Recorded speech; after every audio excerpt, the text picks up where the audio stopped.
2, 1. And ladies and gentlemen of the jury, the prosecution is not going to get that man today. No, because I'm going to get him.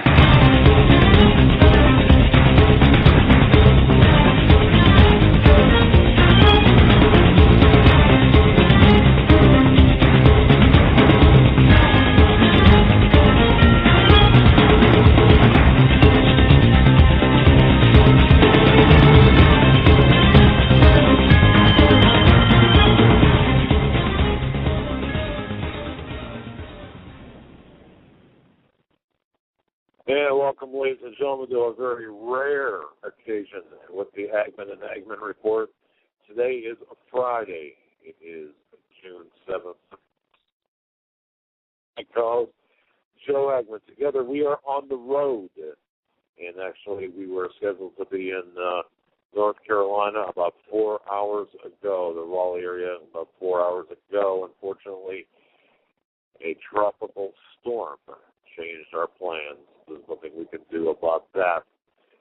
Having said that, because of the situation, what we're going to do for the first time in, a couple of years, we're going to play a rebroadcast tonight, and I apologize. We sincerely apologize for this. However, don't forget, we're going to make this up with a particular, especially a very, very special Sunday show. That being Steve Quayle and Pastor David Langford, and that'll begin at 9 o'clock Eastern.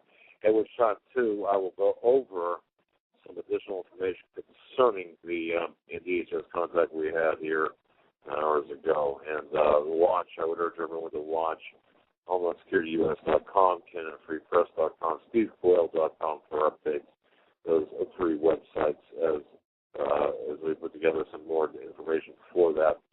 But once again, of course, you can hear that incessant yipping in the background. Of course, that's our PS that took us, about 150 miles out of the way. I guess, it's one of those things. But having said that, again, this is a broadcast for Friday, June 7th, 2013, as we are just getting into Raleigh, North Carolina. We were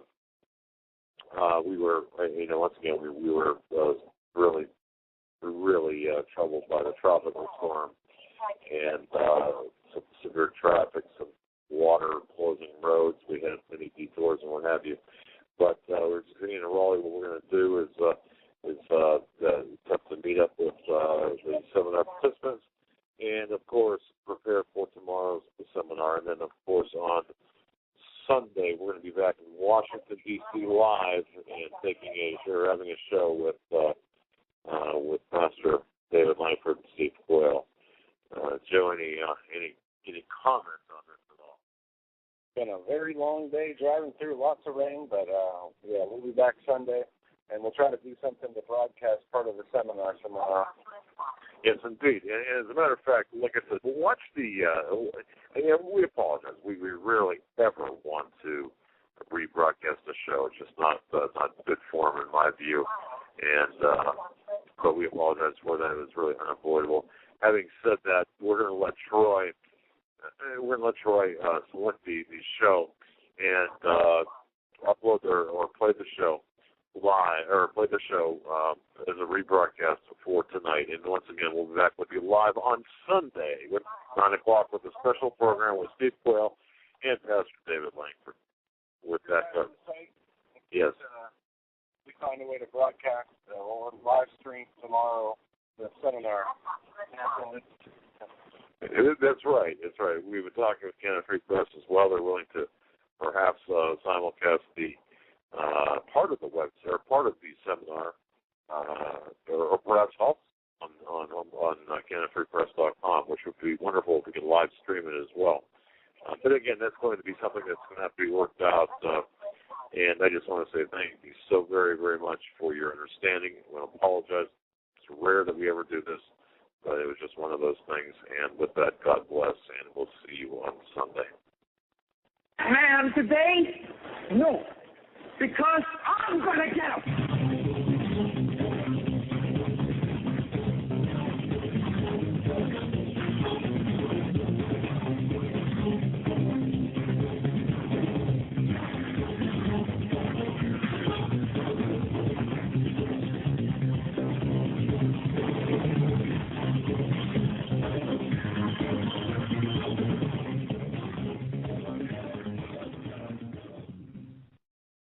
Good evening and welcome to this Friday, October 19th edition of the Hagmann and Hagmann Report. My name is Joe Hagmann.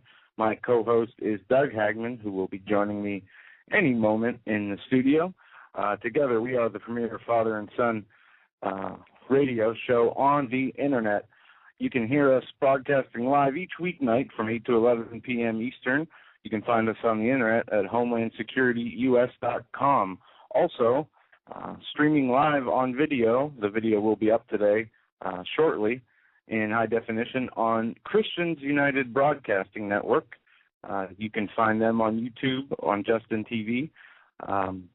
We want to thank each and every one of you for joining us tonight as we are going to cover some of the things going on in the news and some of the things that the news is not covering.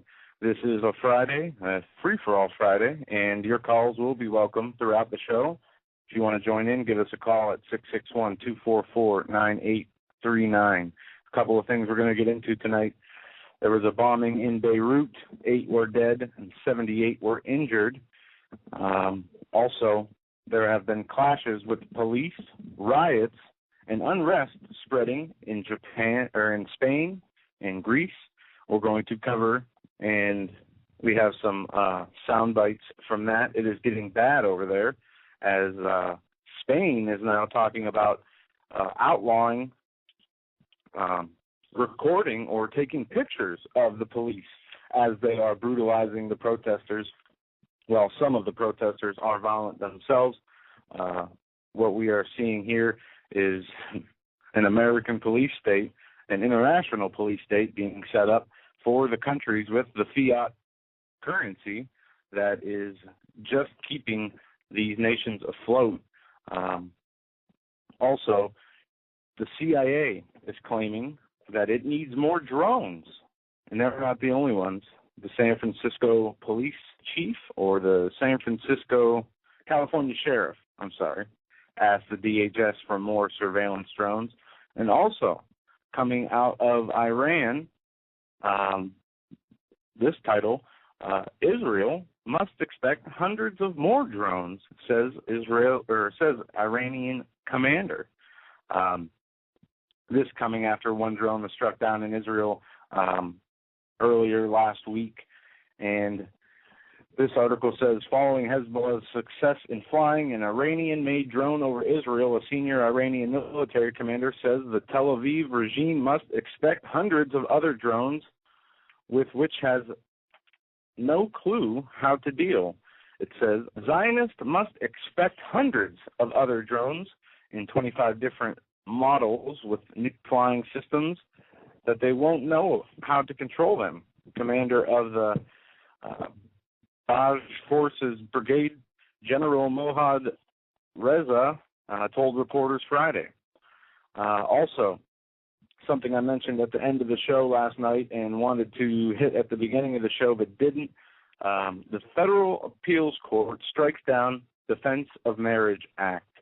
Now, I want to play for you this powerful clip from Rick Wiles' show yesterday from True News. He got in what I would say is a rant, a needed rant. And here it is. You guys need to hear this. For those of you who have it. This is a great sound clip. Hey, glad to join us. Welcome, everyone. This is a fabulous sound clip. I must say that. Very assertive on the part of Rick Wiles and extremely, extremely important because we all have our own personal red lines. Yeah. And I think that this really resonated with Rick.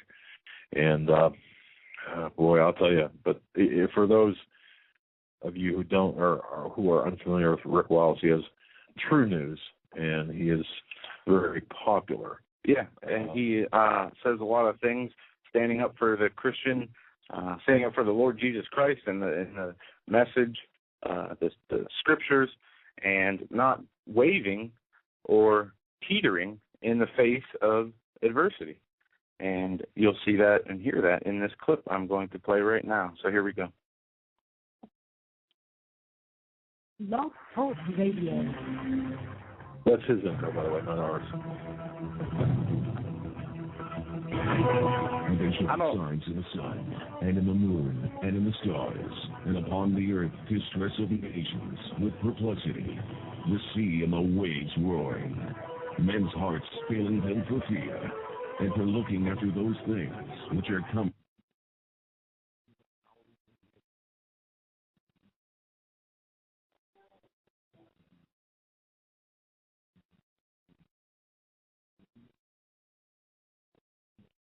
News, the only newscast reporting the count.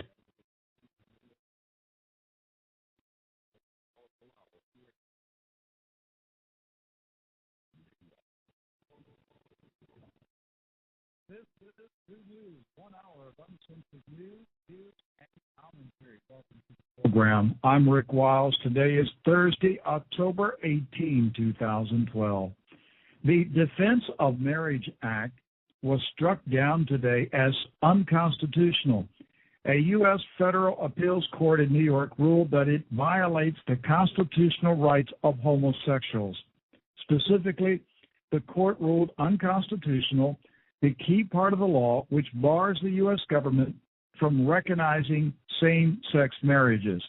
The U.S. Justice Department refused to defend the federal law, even though that is one of the main responsibilities of the Justice Department. And the court brushed aside the argument by opponents that same-sex marriage is unknown to history and tradition. In Texas, a group of high school cheerleaders won a temporary victory in their fight to wave banners at high school football games displaying biblical verses.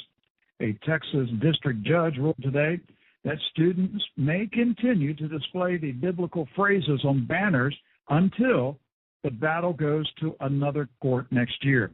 The banners declared themes such as, "I can do all things through Christ, which strengthens me," and "But thanks be to God, which gives us victory through our Lord Jesus Christ."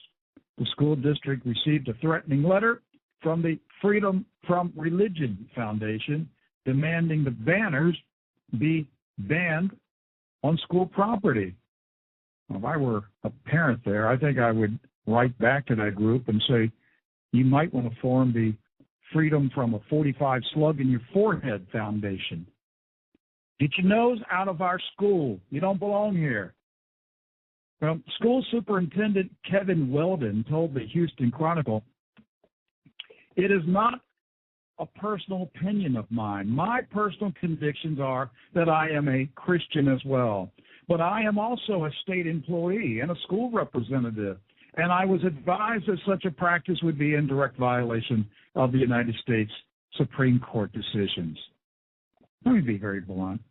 Mr. Weldon, you're not a Christian. You're a cowardly little weasel who will not stand up for Jesus Christ. If you were truly a Christian, you would gladly suffer persecution for the name of Jesus Christ. You would be willing to be fired or go to jail in defense of godly teenagers in a wicked world, desiring to express their love and devotion to Jesus Christ as Lord and Savior. So don't tell me you're a Christian, but you got to do what you have to do because you're a state employee. No, a Christian does what is right because he or she has allegiance to God and to God alone. In a day when children and teenagers are being led into debauchery, you ought to be more than willing to put everything on the line, including your job as school superintendent and your pension, to fight for these Christian students who simply want to wave Christ-centered banners on the football field. Where's your courage, Mr. Weldon? I'm tired of these people saying, I'm a Christian, but I have to do what I'm told. I'm fed up with that attitude. There you and to go. the parents and the pastors of this little Texas town, I ask you, will you risk jail if a court rules the kids can't display Bible verses in public?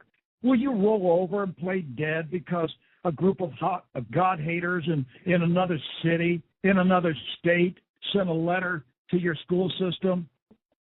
When will the adults, including the pastors, defy the courts and stand up for Jesus Christ? How long are you going to be pushed around and told to sit in the back of the bus? Who says Christians must obey ungodly judges telling us when that we and our children cannot pray in public or display the Bible in public? Why are church members so cowardly and timid?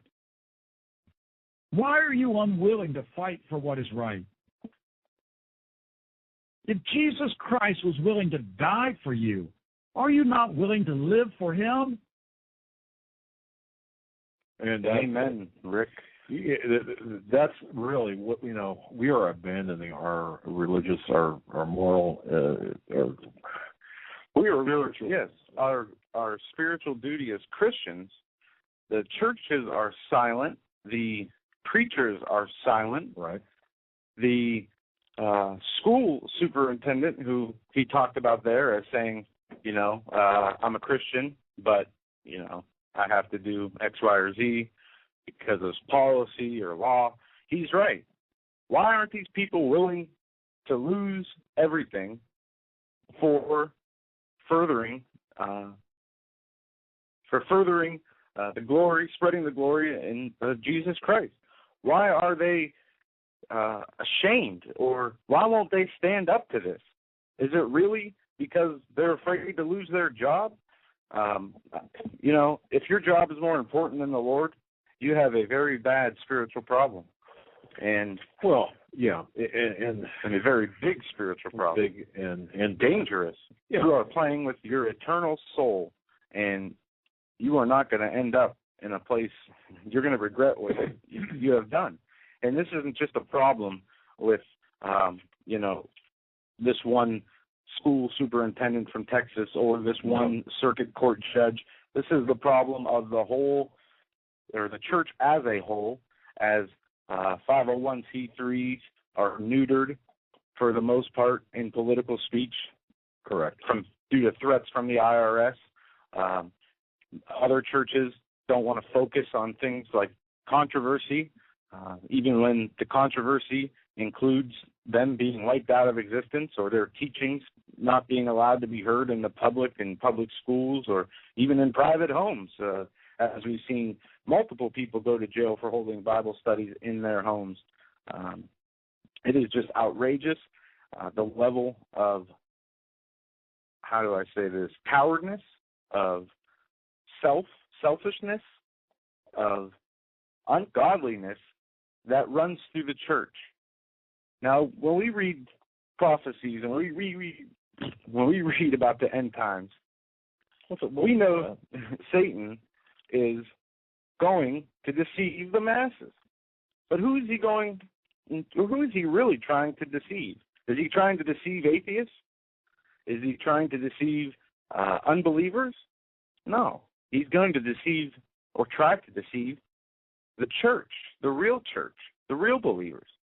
And it looks like he's doing a very good job. I mean, it's just unreal. Not only has this court in New York struck down this Defense of Marriage Act, the churches themselves, whether Presbyterian or other denominations, have willingly, voted to define or redefine marriage. Instead of a man and a woman, now it's between two people or persons. So they changed the language to appease gay marriage, which is completely against what the teachings in the Bible say.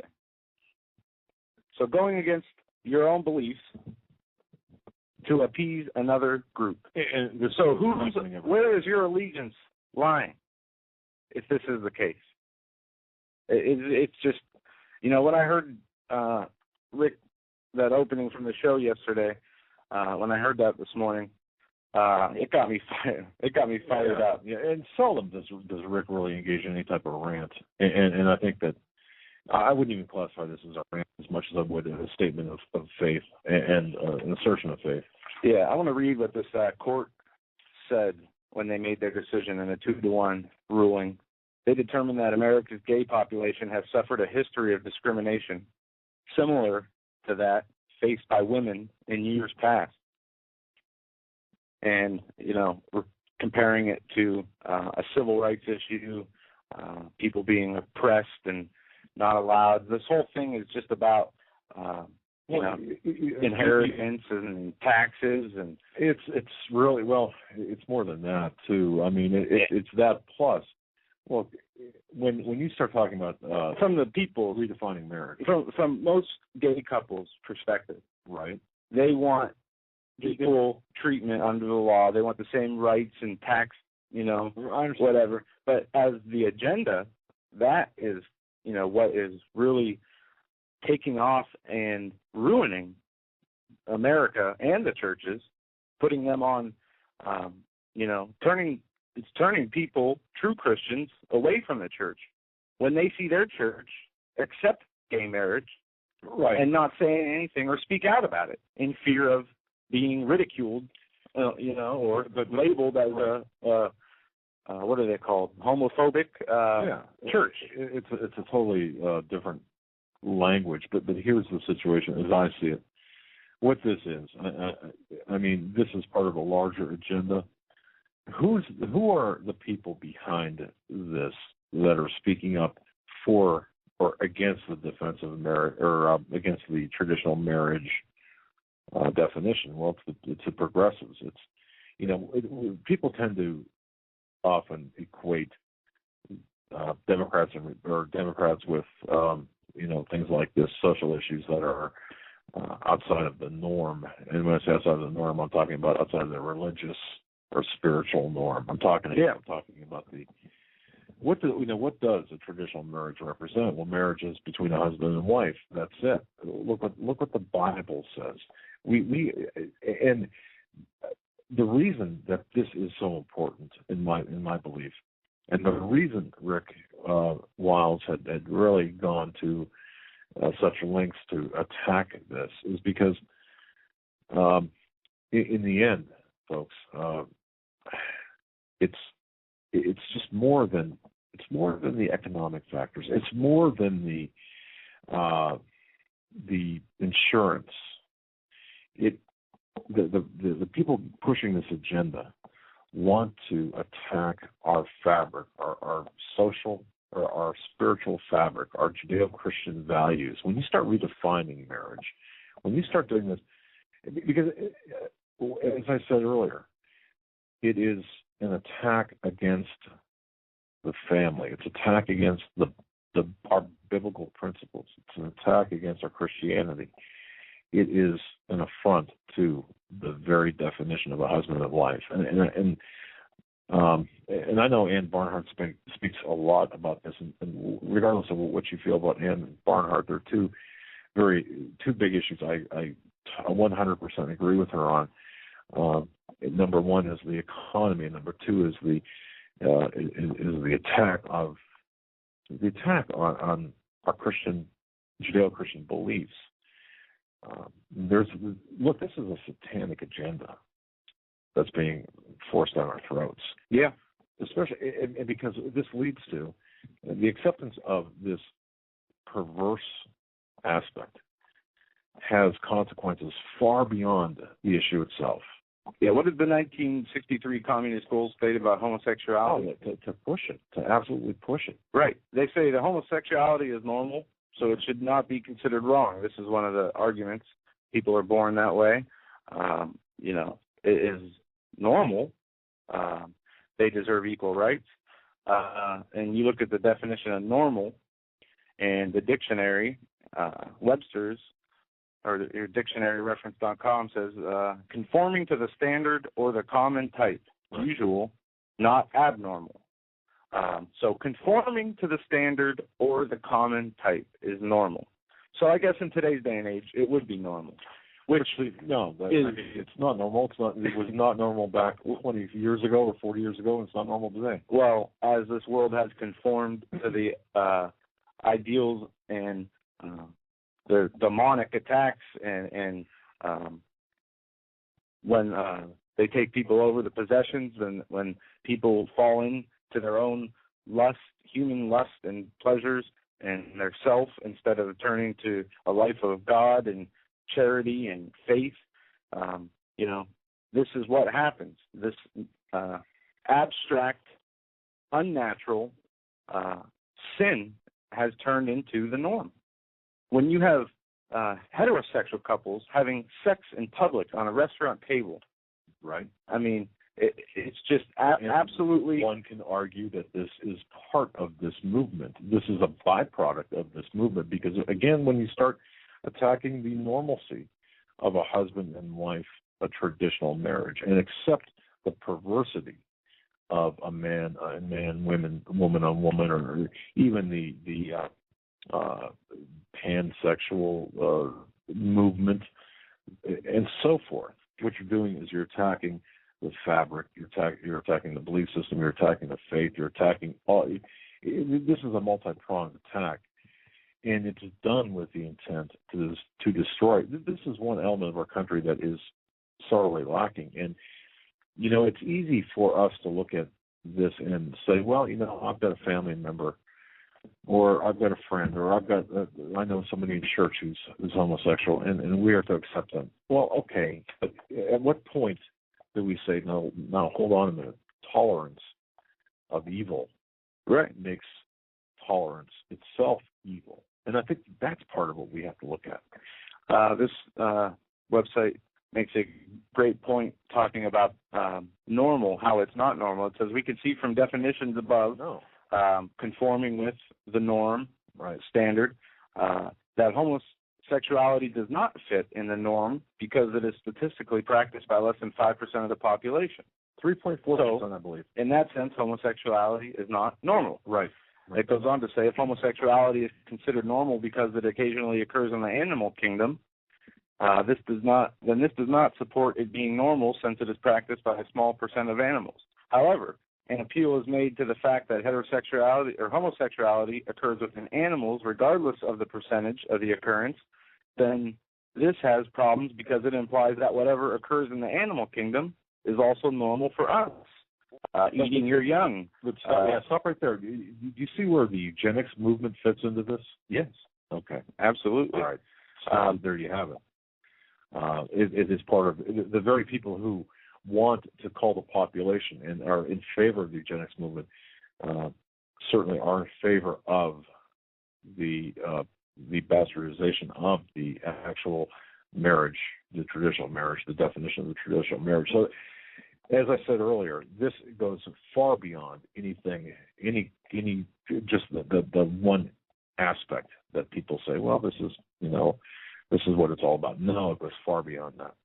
So we have to keep our eyes on this because, Romney is, and there are a lot of people out there. Now, there are a lot of people out there who are saying, well, Romney's not going to change this. Well, of course not. He's not going to change this. But could we perhaps buy a little bit more time if the pressure is off? I mean, the agenda of Obama at this point is such that he is actively destroying this country. And I'll tell you, today it's just been such a long day. Actually, this entire week's been long, but I've got to tell you, and folks, I'll tell you this. Last night, I was on the phone after the show, probably 3 hours.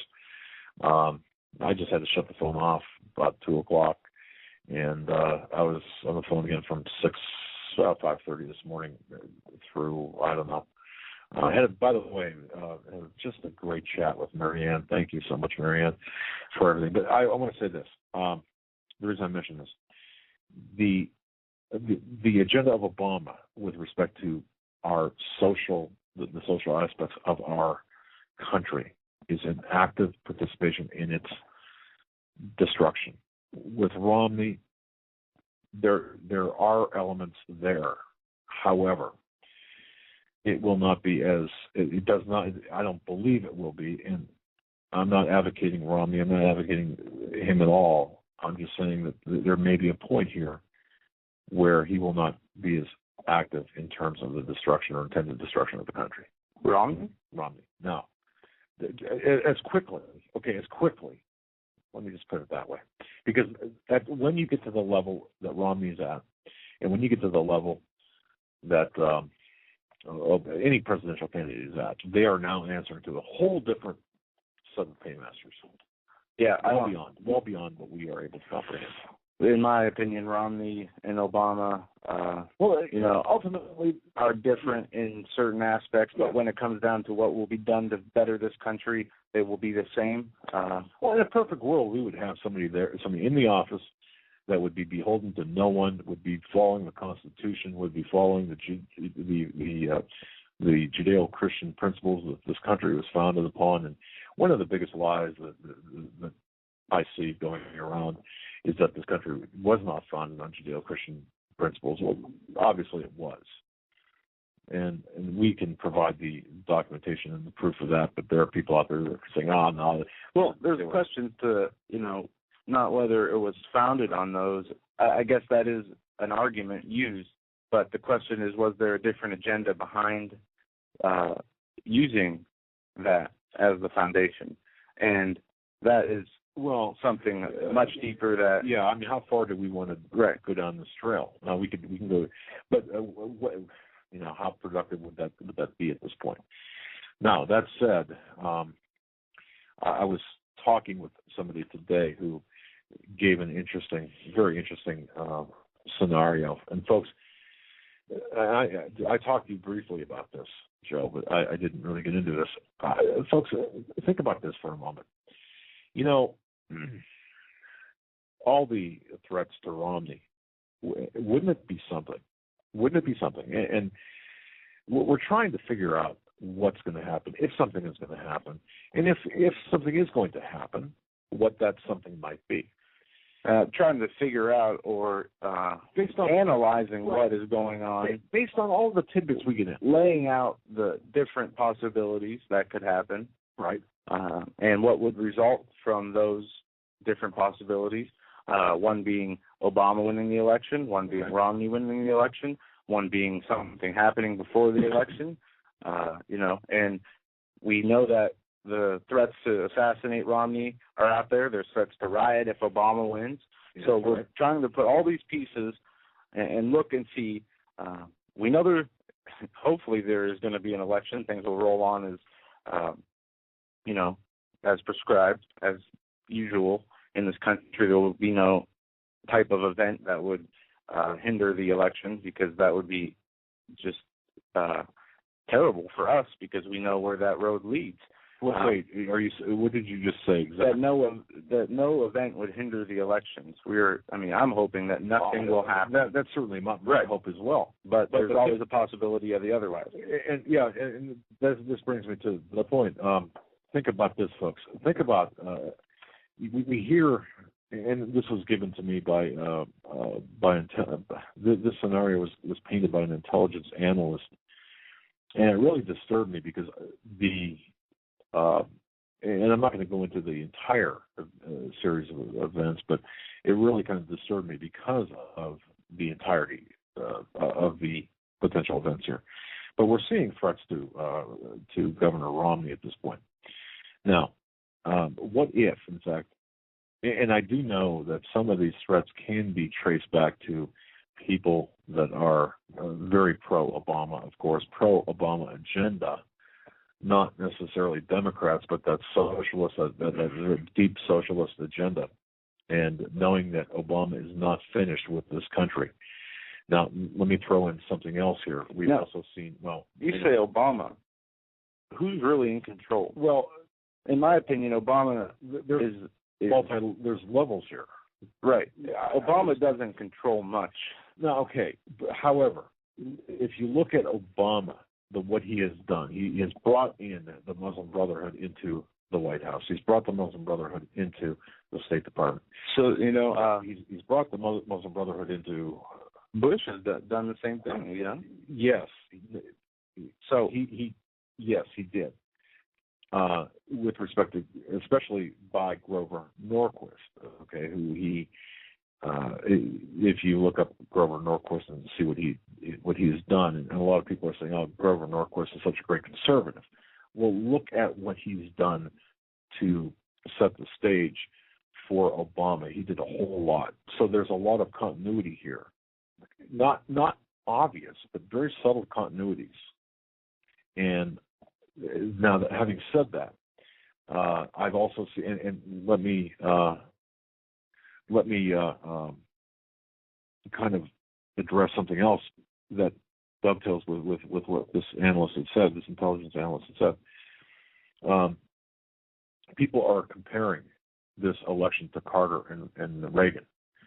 That is a deliberate psyop, if you will. That's something that's being done to create the illusion of incompetence of Obama. And this is something that, according to the intelligence analysts I spoke to and others in the intelligence industry, we are not to underestimate Obama or not to underestimate the people around him, and especially the people around him. Now, right now, as a matter of fact, you talk about the people around him. The de facto president is Valerie Jarrett, who is currently working out this agreement with Iran. It's a farce. It really is. But you're going to see next, and mark my words, on Wednesday, you're going to see an announcement, folks, that Iran will agree to halt any pursuit of nuclear weapons. That's Wednesday. And Valerie Jarrett is going to be touting that win, or that big thing. Here it is. Look what we've done. Look what this administration has done. They've managed to rein in Iran and stop the nuclear weapons from being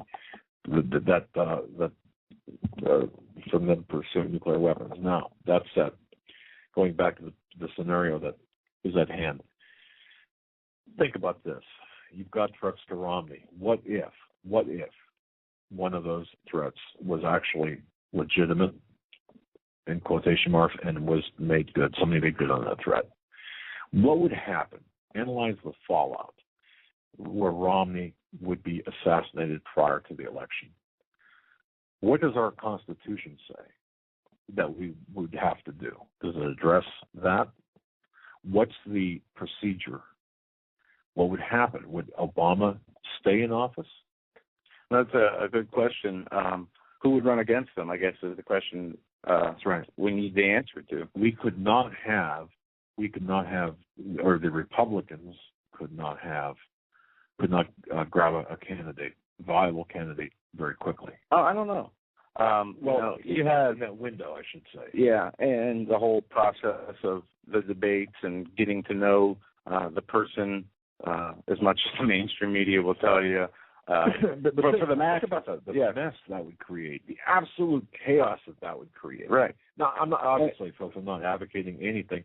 Lord knows, this is discussion of possibilities. Just so people, who might be listening to this and want to edit my words or cut me off, know that what's going on here. This is a discussion of possibilities as provided to me via intelligence sources. But think about that. Yeah. I mean, also we have the fact that what if we had a scenario like the Bush-Gore election where Obama were to win the popular vote but lose the election?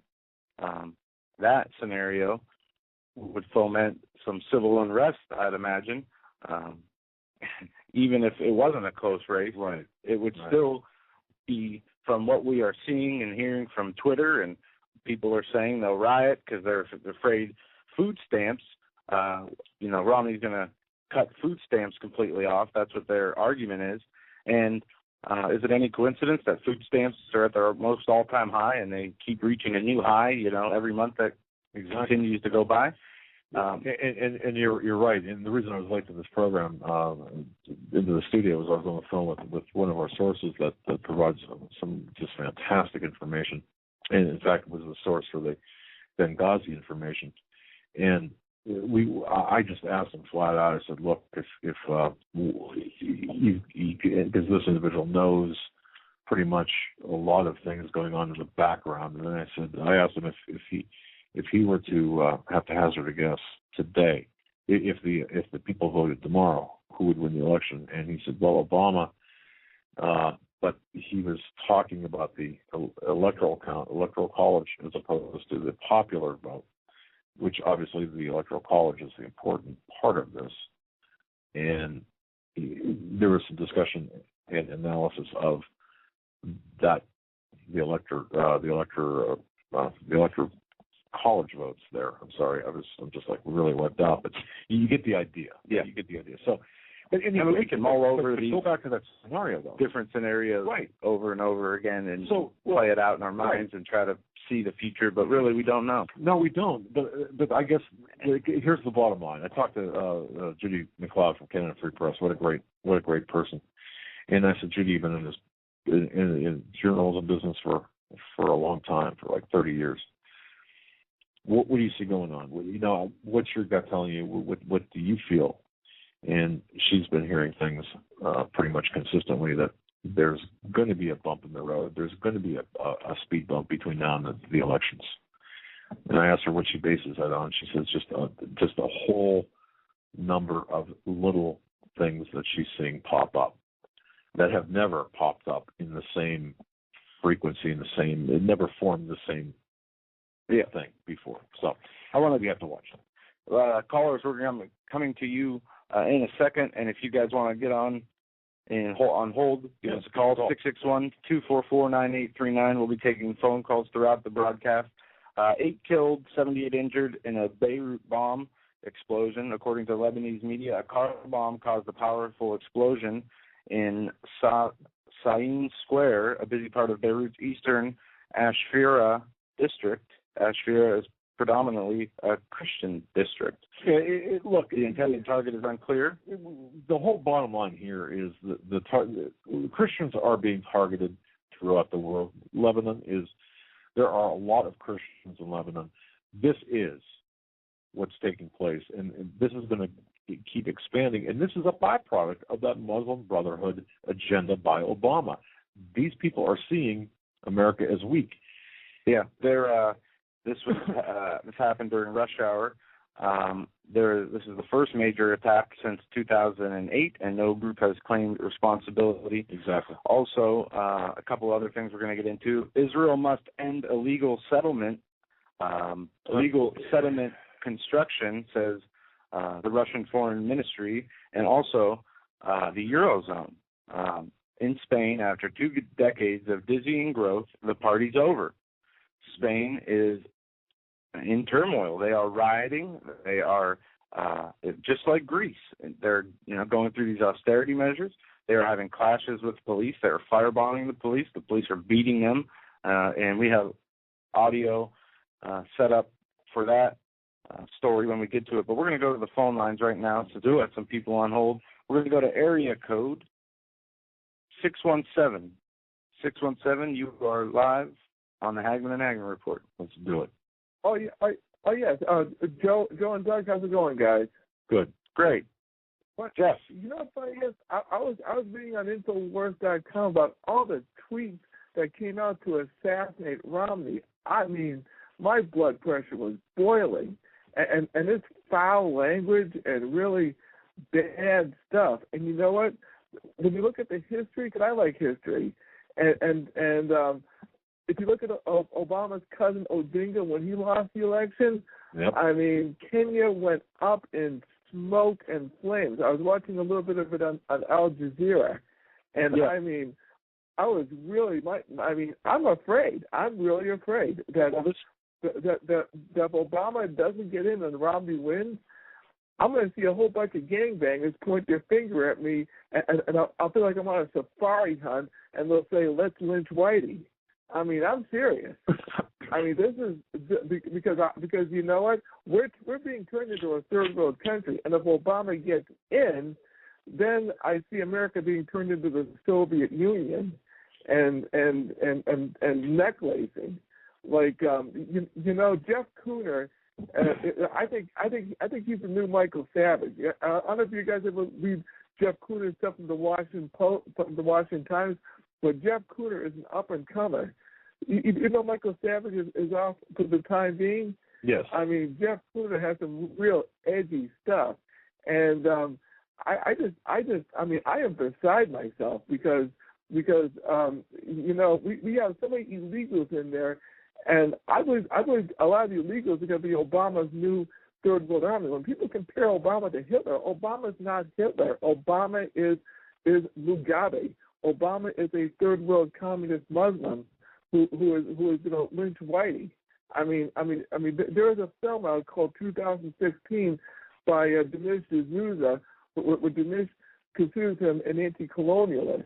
An anti-colonial is code word for anti-white, and if you're Jewish or white, look out. And that's why Obama never went to Israel to really meet with the Prime Minister Netanyahu, and he snubbed him when he was at the White House. So all I have to say is, I mean, if people are dumb enough to vote for Obama, again, we deserve what we get. Guys, God bless you. Keep up the good work. Thanks for the call, Jeff. And he's right. The words anti-colonialism, they're code words for anti-Caucasian, anti-white, I mean, we could get into a whole debate on that issue because we have our subsidiary defense contracting through, Halliburton, people going into third world nations and, destroying other people's property and killing people in the name of corporatizing towns. Now, you can... Right.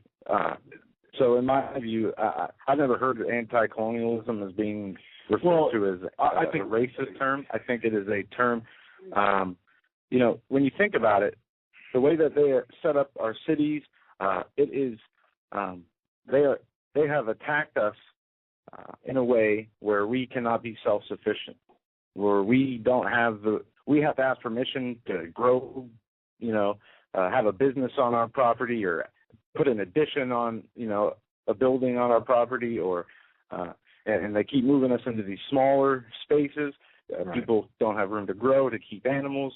Now it's, illegal to keep animals without permits in a lot of towns, and it's the Agenda 21 completely taken over. So by advocating these big mega cities, or for these big mega cities and for these corporations to take over, because that's what they do. They push out the mom and pop stores, and so I have a different view on that. I see the spreading of the corporatism into third world countries as horrible, because they are ruining those people's future. I mean, look at America. Look at the dollar today. We're $16 trillion in debt.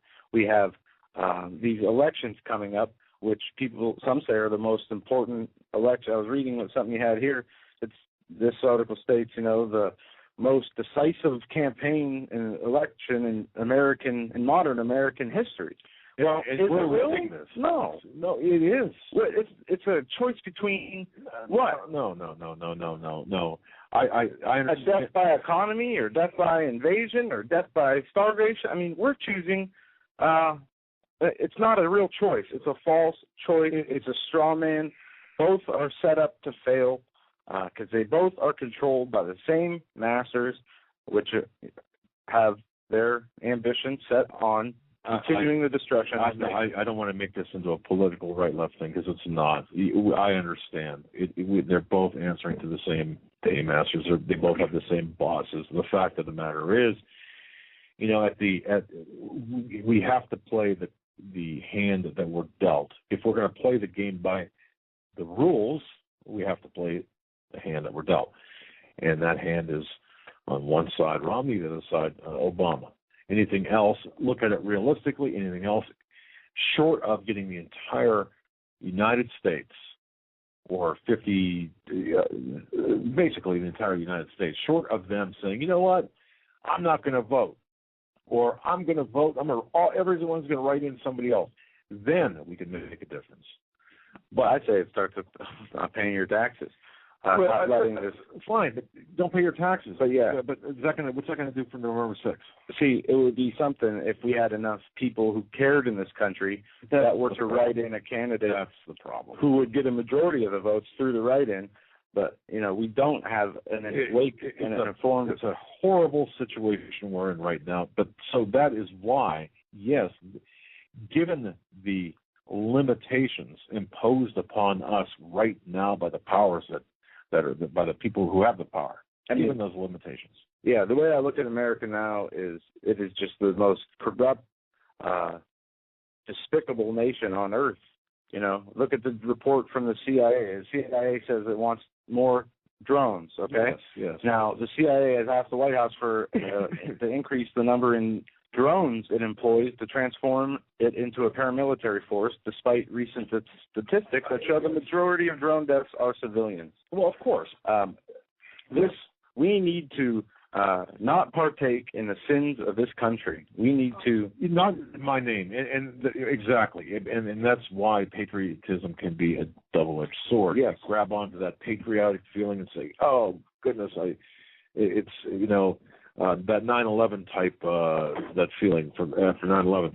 Look, I understand that. However, we cannot, do we want to engage in look at the history. Look at what Obama did. And this goes back to the original right-left or Romney-Obama thing. Do we want to continue the path with respect to the Arab Spring? Do we want to keep pouring fuel on that fire, keep throwing the Muslim Brotherhood across the swath of North Africa and the Middle East through Obama, which he's doing? Or you want to take a little bit of a break, buy some time. But do we know that for sure? Put Romney in there. Do we know that for sure? No. But we know one thing for sure. We know Obama. We know what we got with this package, with this mouth breathing knuckle dragging knucklehead. So we know that. Yeah. But I mean, really, we don't have a clue of what Romney will do once he gets into office. We're going to go back to the phones here. Area code 661. You're live on the Hagmann and Hagmann Report. Hello, area code 661. Hey, that's you, 661. You there? All right, let's go. All right, moving along. Area code up. All right, we'll give you another shot. Coming back. 661. You're up. Hello. Yes, you're up. Go ahead. Me? That's you. Oh, cool. Actually, my area code isn't 661. Okay, well, we'll just call you. Sorry about that. Go ahead. What's on your mind? Well, I appreciate you taking my phone call, number one. And the only reason why I started watching you or listening to you is because of Steve Quayle. Okay. I think that he's awesome. And, he's got a lot of good points. And I love the way he talks about Jesus Christ. You get my drift? Yes. Yes. We're here. Yeah, we understand. All right. Yeah. I'm a big fan. And, I do have a little bit of biff, if you know what I'm saying. I find that Joe, your son, is putting down Catholics on a regular basis pretty much every time on the show. Putting down Catholics? He always has something that he comes up with that he does something against Catholics. Can you please give me an example? Facts. Can you give me an example? Yeah, we're off. Yeah, listen to your archives. No, can you All you gotta do, Joe, just listen to your archives. Okay, I don't have anything to say about Catholics. Yeah. Hey, Joe. Some people sometimes don't realize what they're saying or whatever, or don't evaluate what they're saying, or anyway. Listen to your archives, because I'll tell you, for people trying to survive in a world that, who knows, could go to poop. And as Steve Quayle said, Christians should all get together and stay together and not be, doing this thing where they're all against each other. And you agreed, by the way, Joe. I do agree. We need to love our brothers on that note. and sisters. Now, you agreed on it, but yet, on the other hand, you agreed on it, but yet you're putting down other Christians, which isn't right. I mean, shoot. You know what, Joe? You're not putting down atheists. You're not putting down people that are against Christianity. What you're doing is you are actually putting down Christianity itself in whole aspect, whether they be Catholic, whether they be Protestant, whether they be anything. And it's like, why are you doing that? Well, I have to ask you. I have to ask you what show you're listening to, man, because you can't give me an example. I don't know. What I will put down is the laws of men that the Catholicism tries to follow, and instead of the laws of the Bible. Okay, you tell me what you have against Catholicism and why. Okay, I'll give you an example. I mean, what's your point? In 1 Timothy chapter 4, it talks about in the last days some shall depart from the faith, giving heed to seducing spirits, speaking lies, forbidding to marry, and commanding to abstain from meat. Wait. This is the way you are interpreting. I'm putting you on hold here, okay, ma'am? I just want to make something clear. I'm telling you right now, I'm trying to give you an example, and you want to interrupt, so I'm going to put you on hold. I'll bring you back after I explain this. Just one example. In the Bible, it talks about in the last days, men will not follow the doctrine of the Bible. They will follow seducing spirits and doctrines of devils. It says, speaking lies and hypocrisy, having their conscience seared with a hot iron, forbidding to marry, and commanding to abstain from meats, which God hath created and received with thanksgiving of them which believe and know. All right, now, telling pastors. We'll cut this off. We'll figure to cut this off in about 2 minutes. Because I just want to say this. Okay, I've never attacked Catholics individually. I don't agree with the way the Roman Church runs their church. I don't believe that they, in their doctrines that are created by man, instead of them following the doctrines that are created by the Bible. Each individual person in the Catholic Church, I don't have a problem with Catholics at all. I love atheists also. I mean, I don't know how else to say it. Obviously, this caller is not listening to the same shows I'm talking on, because I can't remember one instance where I've put down a Catholic or a Before you bring it back, let me just say this to the caller. Caller, when we bring it back, we're going to give you a minute just to finish up. But here's the deal. What Joe is saying, without me putting words in his mouth, what Joe is saying is this. The further we get away from Jesus, anything man touches, man corrupts. And when we put doctrinal law, or we put laws or rules on, it just, we start we start misdirecting our efforts and diluting the true word. Yeah. And I think that she's saying that, without regard to what she's saying, I think that there's a confusion there where you're picking on the Catholics or you're... Yeah, I just want an example of what this... We're going to bring it back on now. Move on. Okay, ma'am, you're back on. You got the floor. Thank you very much, Joe. Thank you, Doug. Actually, what all you have to do, if you don't believe what I'm saying or whatever, all you got to do is look back on your archives and play them back.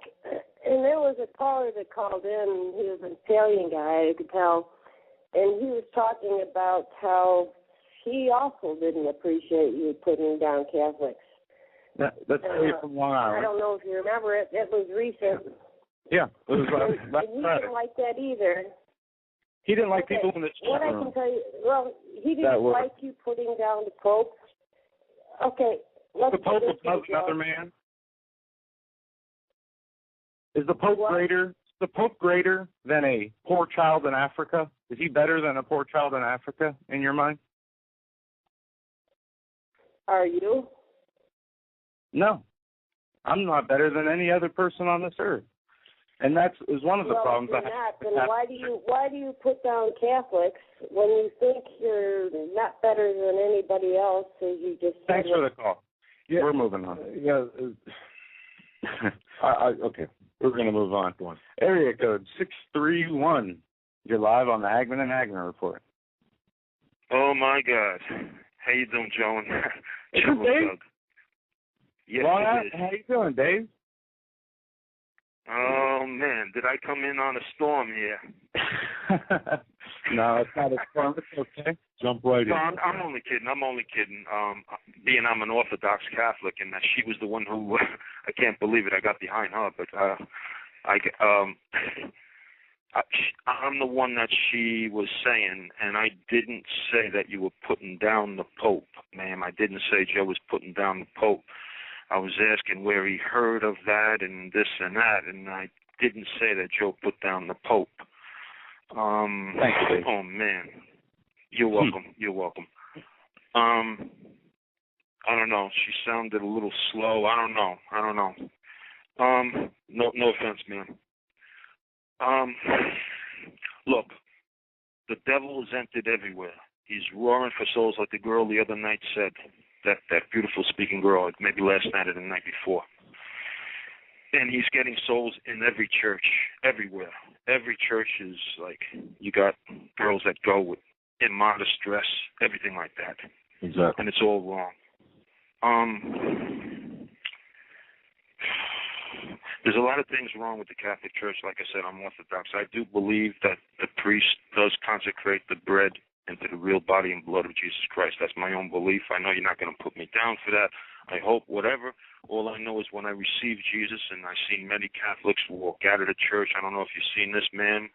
I don't know how many times I've seen Catholics, and it really bothers me. They just, like, take the Eucharist, and they're out the door like, whoa, I got to get I got to catch the football game. I got to go to Macy's. I got to hop in my car and go to the mall and shop.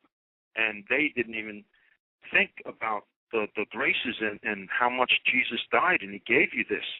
And it really bothers me, but I'll just say real quick, when I received Jesus, that post, I go down on my knees, and my head is almost on the floor, and I stay there.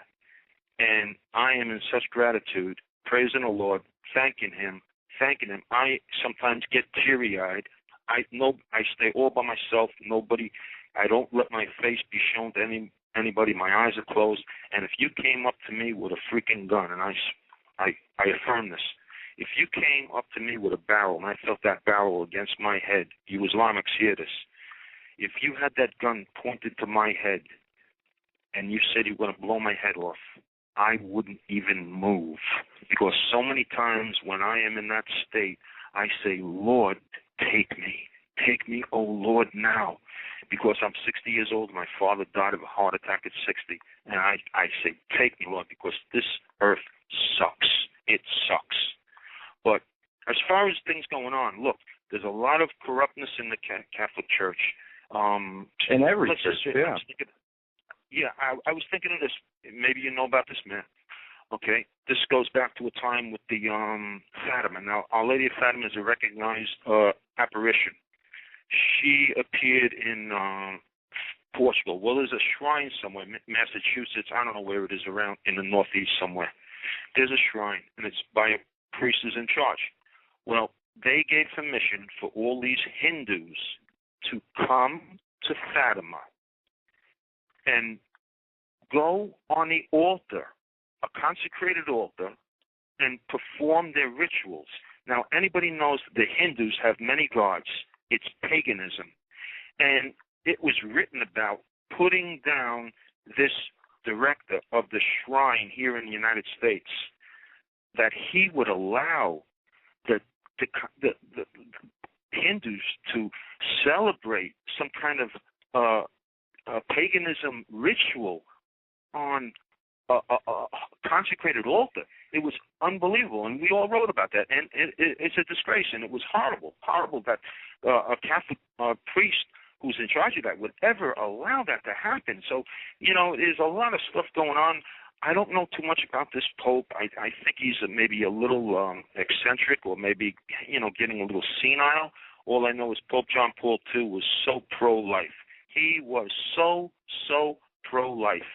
And I got to get off this question. I know you guys are not bashing the Catholics. We should all drop this. Man, just forget about it. He didn't say anything. I just wanted to know what's going on with that. I follow the church. But there's a lot of corruption. There's a lot of stuff going on. There's the gays in there. There's the commies and everything else like that. But I want to switch subjects to all you people out there that are going to vote for Obama. Do you realize what good is your food stamps? What the freak good is your food stamps and your money if you don't have a freaking head? This guy is so Islamic.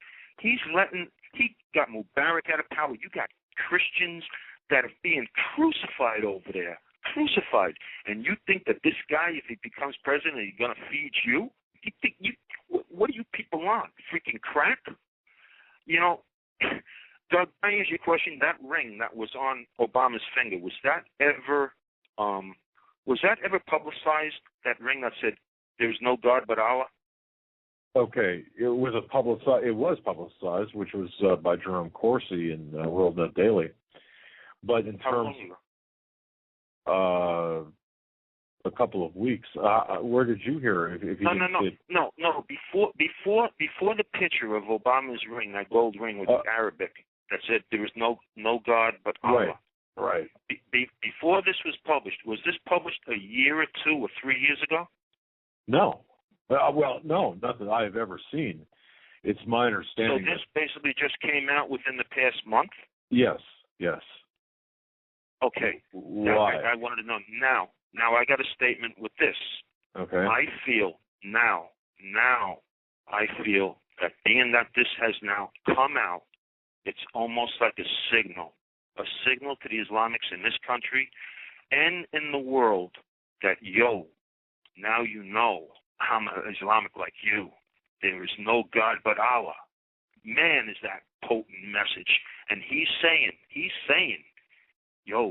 I want to bring the Islamic flag over the White House in this country. I want Allah to reign supreme over this country. And you have to help me. If I lose this election, there might not be Allah reigning over this land.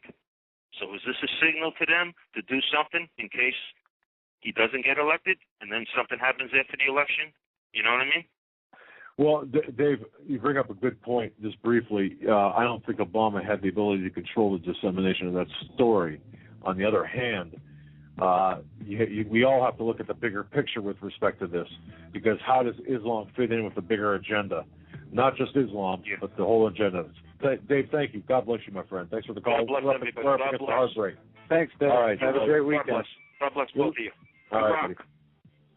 Listen, Hagmann report this Friday, the 19th day of October, 2012. We're going to be right back after these messages. Survival of the fittest. In any and all situations, survival is your #1 priority. That requires being tough and thinking smart. And the folks at Freeze Dry Guy are going to help you do just that. They have a long-range patrol ration entrees, what they call the Brick Pack. When you're in survival mode, it is absolutely the best item for your survival pack or bug-out bag. You can go farther, faster, and carry more food with the LRP cold weather ration entrees. Not only do these long-lasting, durable entrees help sustain you or your family through the harshest environment or situation, they are by far the most delicious of their kind. No contest. With a variety of tasty entrees, you can't beat the LRP Brick Packs. Let Freeze Dry Guy help you in your survival situations. Go to freezedryguy.com. That's freezedryguy.com. Or call 866-404-3663. That's 866-404-FOOD. If you're stumped, you don't know what kind of gift to give to a friend or a loved one, I'm telling you, you must go to 4physics.com. That's the numeral 4, PHYSICS.com. This is your one-stop shopping palace. That's the only way I can put it. I could spend easily an hour on this website. Innovative, fun, educational. There are games, books, weather instruments, unique time-telling devices, jewelry, optical devices, laboratory equipment. Let me give you an example. We all know we can tell time with a sundial. You've seen those advertised. Did you know that you could tell time by the stars? At 4physics.com, you can buy a horologium nocturnum. This was a navigational device used in the 15th century by navigators at night to tell time by the stars. It's beautifully crafted in the shape of a pendant, made of bronze and pewter or gold and silver. Absolutely a stunning gift. I would be proud to give it to anyone. You must go to 4physics.com. Even if you're not stumped, that's 4physics. That's the numeral 4, PHYSICS.com. It's your one-stop shopping palace. Any problems that you have, I don't know what to get Grandpa, I don't know what to get my loved one, that's unique, you will find it at 4physics.com. Please take my word for it. Go to the website, but give yourself a lot of time because you're not going to want to leave. 4physics.com. Ladies and gentlemen, Doug Hagmann here for our sponsor, mindregard.com. That's mindregard.com. They have a product called nootropic, whatever. Don't really know the exact pronunciation of it. All I know is this: it works. It is a cognitive mind-enhancing supplement, and for days like this, it comes in really handy. I take it every day. I've noticed an improvement. Well, my wife has noticed an improvement in me, and we've got basically all of our family and some of our extended family on this dietary supplement. It works. It creates additional or facilitates the blood flow to your brain, and I'll tell you, it has a calming effect as well as the benefits for memory and mind function. Non-GMO ingredients. Right, that's right. Yes, and the benefits of that, not only non-GMO, but it does something, I think, from everything. It facilitates it fights against, it's got antioxidant properties and it fights against the GMO stuff.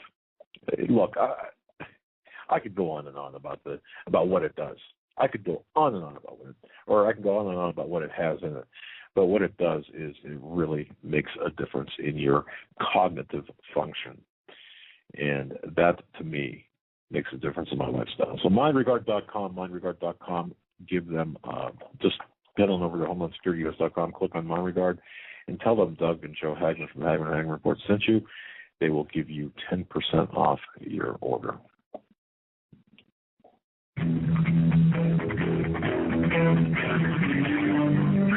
Doug Hagmann, one guy that doesn't need a bullhorn to get your attention. You want answers? I want the truth. You can't handle the truth.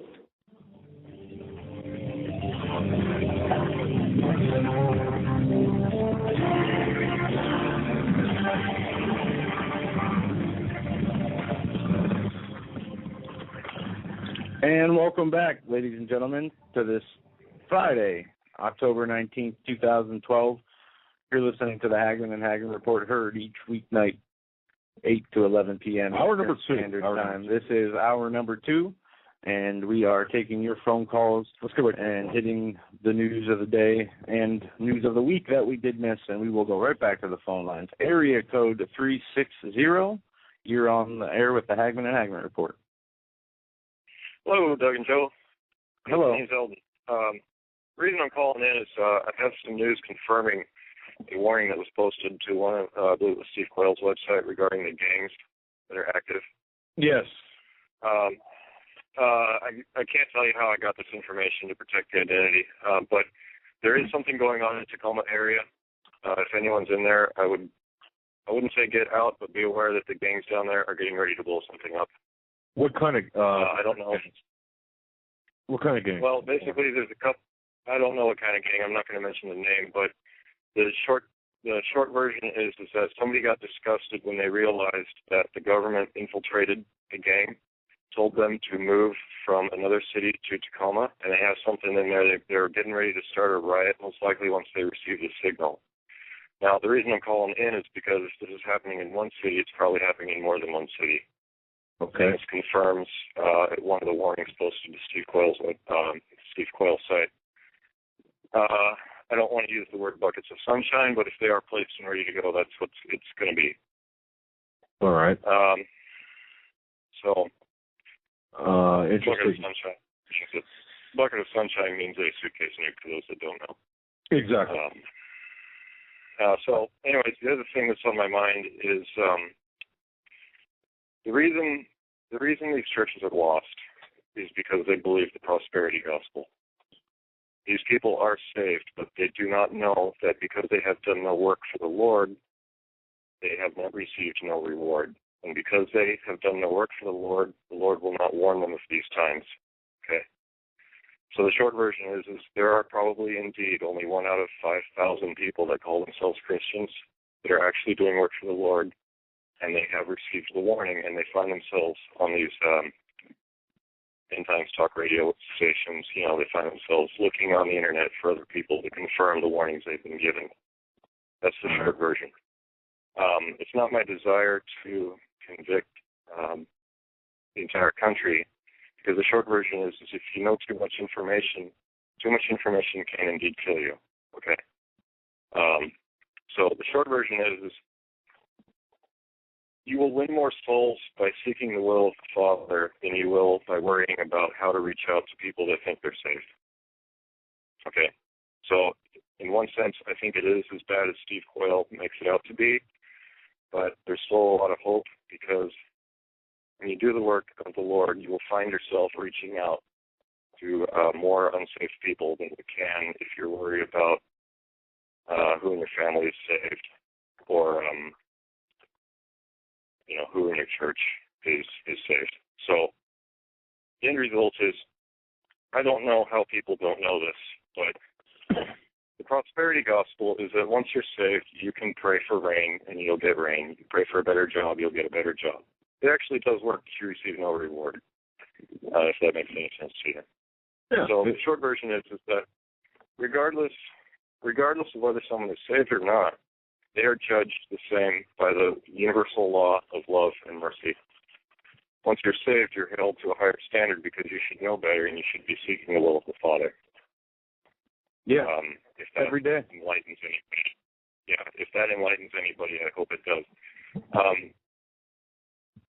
Everything I've found on heavenowaits.wordpress.com seems to check with everything I can confirm. Great website. A lot of good information on there. What was that website? heavenowaits.wordpress.com. Okay. The blog was started by a 15-year-old who had a vision of both heaven and hell, and as a result of what she discovered about God, she started that blog. Lots of information there. And the other reason I'm calling is today is October the 19th. Just yesterday I was on that website, found 2 warnings posted on that website from 2009 about this day. And today is the day that food stamps hit $1 trillion in consumption annually. In expenditure. Today is also the day that we had some stuff happen in the stock market. The thought comes to mind that this may be the day for the second derivative shock, fulfilling several people's dreams and visions of 2 derivative shocks and then collapse. And the third thing that happened today was I didn't see the reports, but I heard from a friend of mine that there's a comet in the sky that's going to show up today or tomorrow. There's a meteor shower or something. Yes, there's a meteor shower on Saturday night, Sunday morning. The Iridian. So those 3 things confirmed. Those 2 warnings posted. Anyways, that's all I got. Keep up the good work. It's a mouthful. Thank you. That's a whole show's worth of information. Oh yeah, and I think you can do an entire show on what I just told you regarding the prosperity gospel and seeking the will of the Lord. Yes. That's one thing that I have not found explained to me, and it was basically revealed to me over the past 2 days that this is the hang-up that is infecting American Christianity. It's not that they're not saved, it's that they've done no work and they don't even know it. Okay. Most of them don't know it anyway. Okay. Yeah, and this is something what we're going to address with Pastor Langford, with Steve Quayle and some others. But thank you for the call very much. Thank you. That was a great call. And folks, I've been hearing, just to piggyback on what this caller had said, I've been hearing about gang activity, not in the Pacific Northwest, but in the southeastern part of the country, Miami, St. Petersburg. In fact, if you look on the internet, you'll find a very vile YouTube video, Palm Beach County in Florida, with respect to gang activity. and it's African Americans, it's blacks that produce this video. And if you've seen it, you know if you saw it. AK-47s, pistols, just the riding behavior. I am not certain as to why this video was produced or put out there, but it's pretty sad. But with respect to the caller's remark about liquid sunshine, that is nuclear devices, that's always been a concern. We have no hard intelligence on that. Do we think that they're here?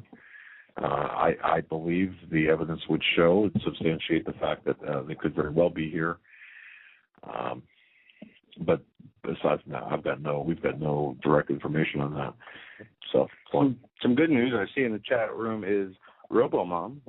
She had surgery today. And how's she doing? Is she okay? It must have went well. She said prayers are answered. It went off without a hitch. So she's in there, or yeah, she's hey, in RoboMom. All right, God bless you. I'm glad you're back. I'm glad you're here. Got her email. You're not like in the recovery room doing this, right? She sent an email. She said she had a tough time sleeping last night, but she went into the surgery with a strong mind and with faith. And well, you know what? You got to go to bed, lay down, get some rest. Yeah, rest up because we've got a long battle ahead of us. Glad to see you. Glad to see you're okay. All right. Moving along here, and we're going to go back to the caller. That was a good caller that was a very good caller.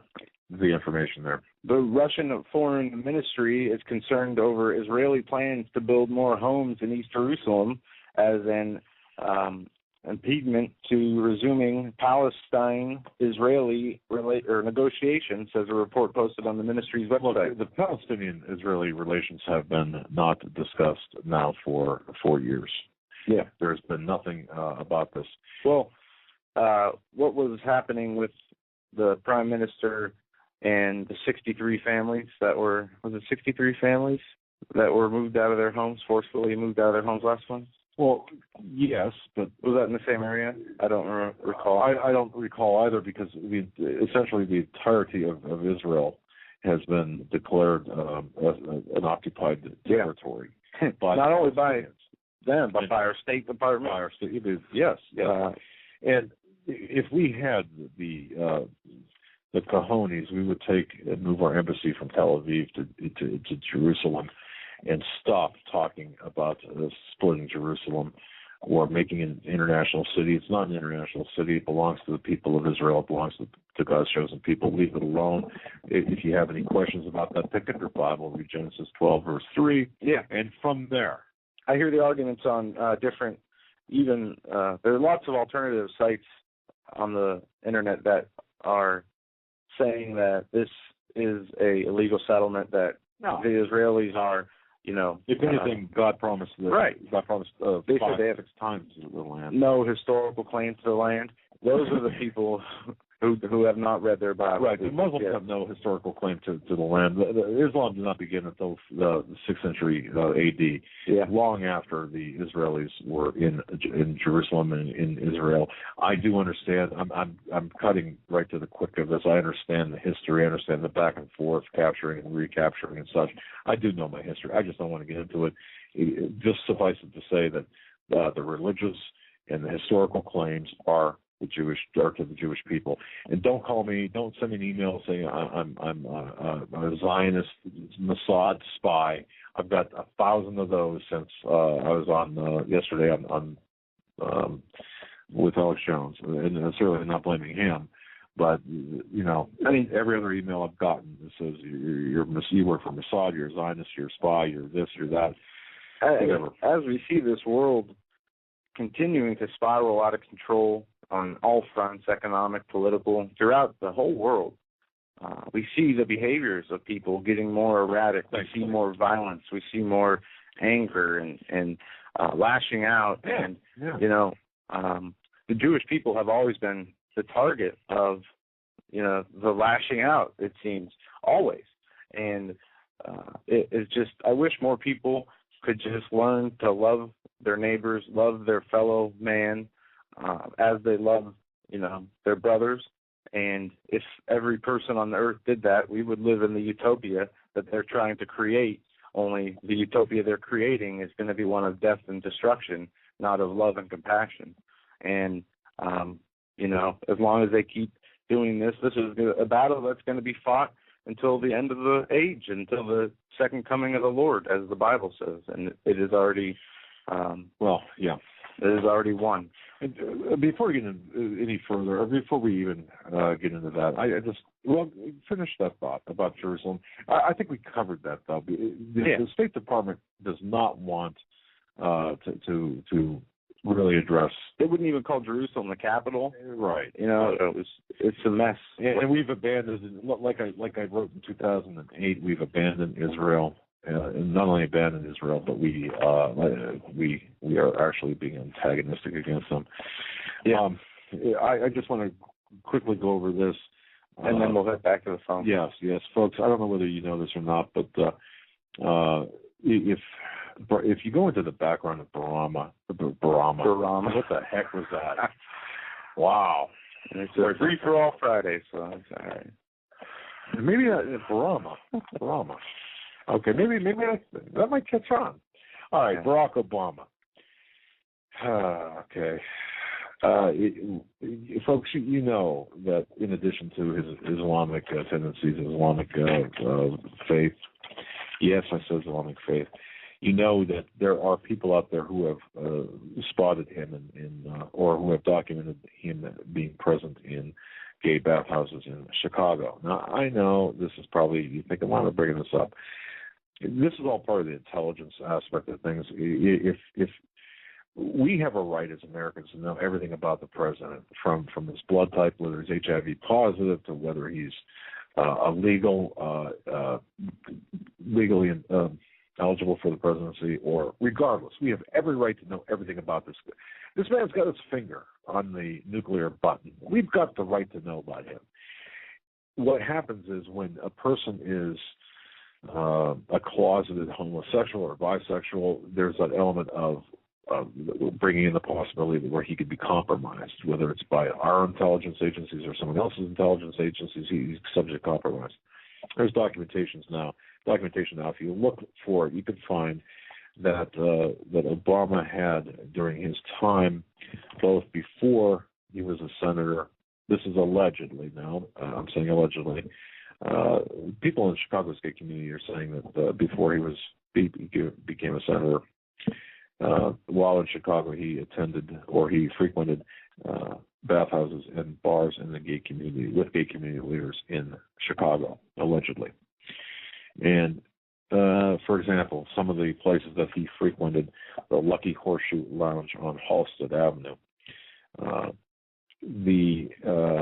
This one, I believe. Let me look here. I believe it's this one where they named a back room after him called not named the back room, but the Presidential Lounge.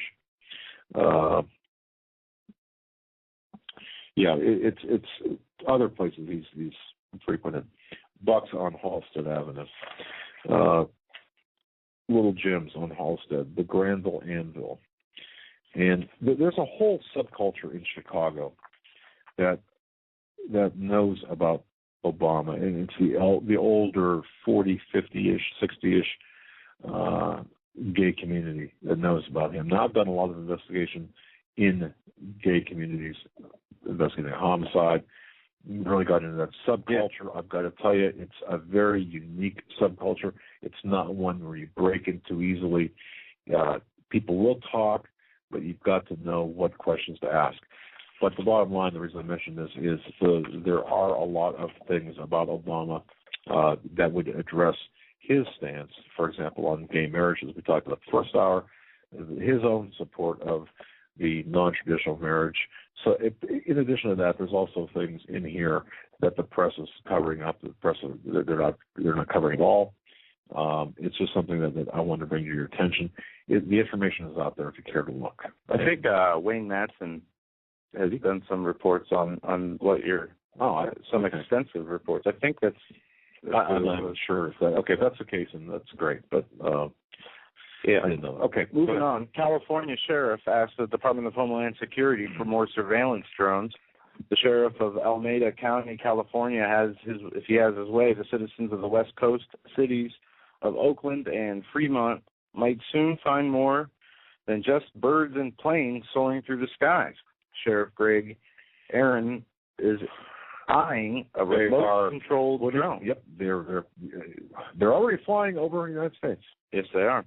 At only 4 feet wide and weighing roughly the size of a puppy, an unmanned aerial vehicle or a UAV could provide police in Alameda County with a whole new set of eyes where cops can't really get to, like your backyard, inside your house, places where they're not supposed to be getting into unless they have probable cause. These are not only surveillance drones, but they're also being retrofitted for having armaments on them. Yeah. And speaking of drones, aircraft, things in the sky, I've been getting reports. Got one report of a C-130 with a electronic communications countermeasure pod underneath its fuselage, flying at about 500 or flying under 1,000 feet, between 500 and 1,000 feet in Allegheny County, and about 200 knots. A very unusual flight pattern. This article goes on to say the drones will provide the eyes where the police can't easily see or get to. Such is the reason these aircraft are among the U.S. military's most popular addition to their arsenal, and in recent years, allowing the Pentagon to peer into insurgents from 30,000 feet above the earth. Insurgents, and I assume they're talking about Afghanistan and Pakistan, but they're talking about America too. We are insurgents, we are infidels, we are the domestic terrorists, according to them. And speaking of domestic terrorists, Wade Hicks is now back in the continental United States. I want to just say that. Did you get to see his wife? I believe she is coming from Okinawa to the United States. Folks, if you don't know who Wade Hicks is, it's one of our previous shows. I believe it was Monday or Tuesday. He's a gentleman that was identified on the no-fly list, stranded in Hawaii, not allowed to move.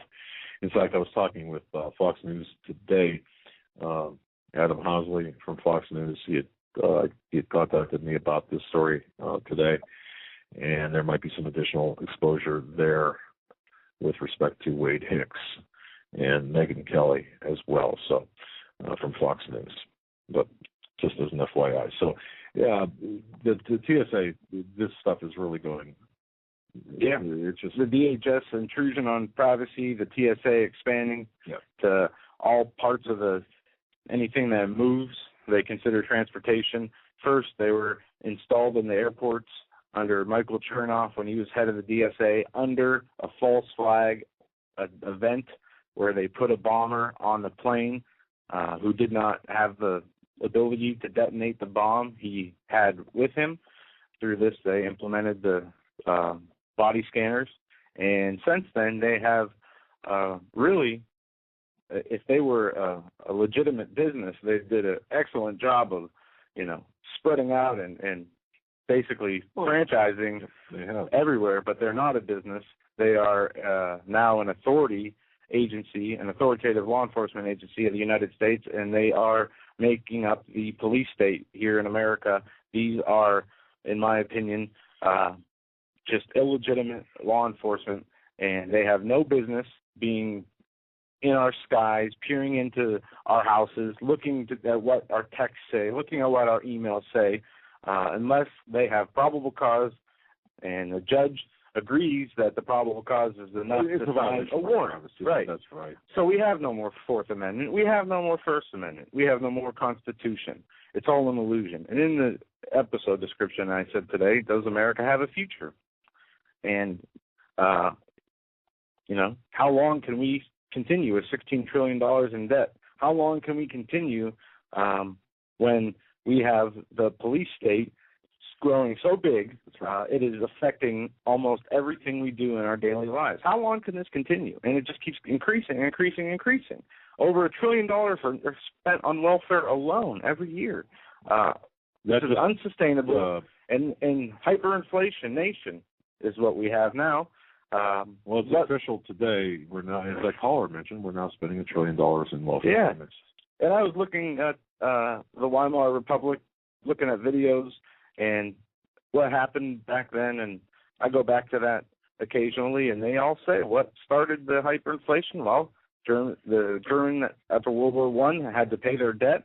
They didn't have the money to do it, so they started printing money, which led to hyperinflation. We've been printing money as a country now for a long time, but QE2, QE3, and they're calling for QE4. It is basically burying us alive. Sure. We're going to go back to the phones here. Thank you for your patience.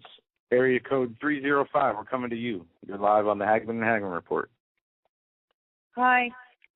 Hello there. Well, you there? Yeah, we're here. Am I on? You're on. What's on your mind? Well, my mind feels like ping, ping, ping at this point from listening to all the conversations. I was going to originally talk about the sinkhole, but I guess I'll opine on the political thing right now. You know, I have a visual when I look at things. Okay, I'm like a visual person, and from things I see, and then I start listening, and just things that just kind of glaze over and maybe don't really jump out to people to mean anything. And I'll give you an example. During the recent debate, the first debate, right, when Obama and Mitt Romney came together on the stage for their greet, they went into the 5-point Masonic stance. Arm to arm, they did the lion paw grip, which is the high Masonic grip. It's the 33-degree Mason handshake. And then they each put their hand to each other's shoulder, and then they were toe-to-toe and knee-to-knee. So they did the 5-point, right? The second debate, they did the lion paw grip, 2 hands, arms were crossed over. They did a double cross. So it was a double cross lion paw. And then during the debate, Obama brings up about Mitt's money. You know, and stuff. And then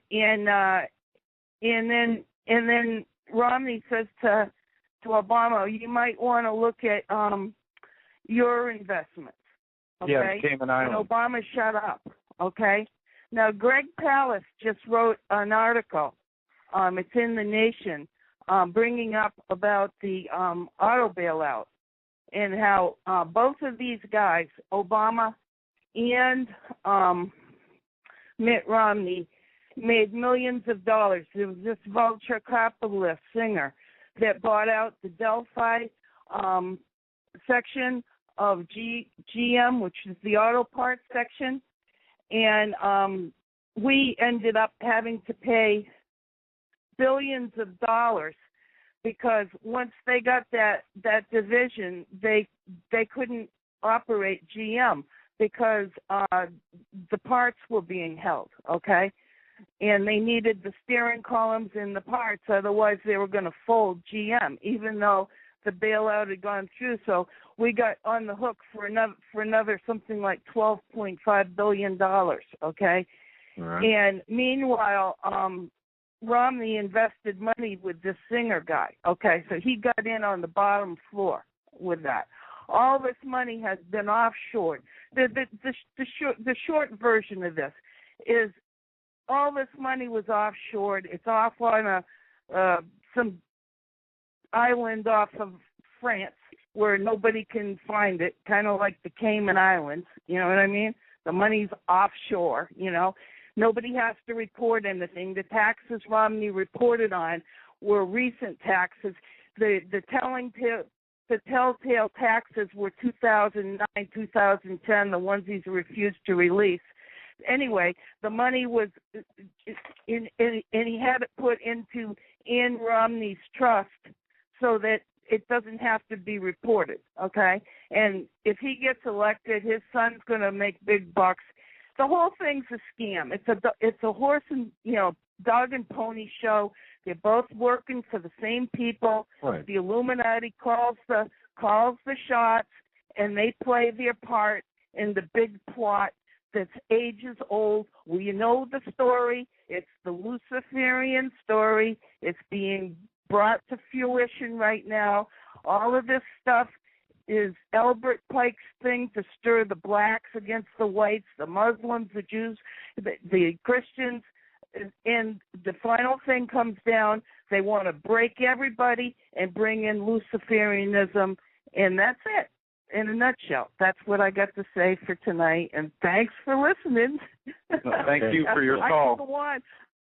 Yeah, thank you very much for listening. I enjoy listening to you guys, and I do pray for you and everything, too. So, we need that. And I pray for everybody, and, we just have to kind of hang together, and I think the only thing we can really do is just stay with the Lord, and, as far as the physical stuff goes, you need to get to the grocery store and whatever money you can muster up, be putting back some food and water and, kind of planning exactly for. Right. That's exactly right. So, thank you very anyway, much, caller. God bless you. Thank you so much for the call. And what the caller was mentioning about the food, we do want to urge people to begin their stocking up on food if you can, because we're getting information now where the food is the food is slowly becoming unaffordable. I understand. Let me see if I uploaded this audio. I did not upload it. We don't need an audio to tell us or video to tell us. But it explained it. In short words. Well, there's two things at play here. There's a devaluation of the dollar, and then there's some of the food products an increase of prices and cost to the consumer. Some of those, but if it's not one, it's the other or both, I should say. So if it's not the devaluation of the dollar, it's the devaluation of the dollar and the increase in the cost of the food item. For example, anything imported, whether it be sugar, things like that, spices, and that's one other thing too, folks. If you can, and if you haven't thought of this, spices for your food pantry, long-term storage, they won't go bad. Plus, they make good barter items. But the lesson here is this: right now, we are seeing the beginning of food prices really starting to sharply rise. As I mentioned yesterday, with the price of a barrel of bushel of wheat is I think $9. Price of corn is higher than it was since 2008. Soybeans, corn, and wheat. Right. Yeah. So we have to look at this, and what's going to happen is fairly soon we are going to be unable to use our money to purchase food because of the devaluation factor. And that said, just please stock up on things, because people will go hungry in this country, and it's. And what's going to happen is the FEMA camps are going to open up FEMA camps for you, or the refugee centers. And what are you going to have to trade when you're hungry for food from the government? What are you going to be forced to trade? Guns, perhaps. Something even more, perhaps your soul. I don't know. But as I mentioned before, the Bastille back in 1789, when the French stormed the Bastille, it wasn't because of policy as much as it was their hunger.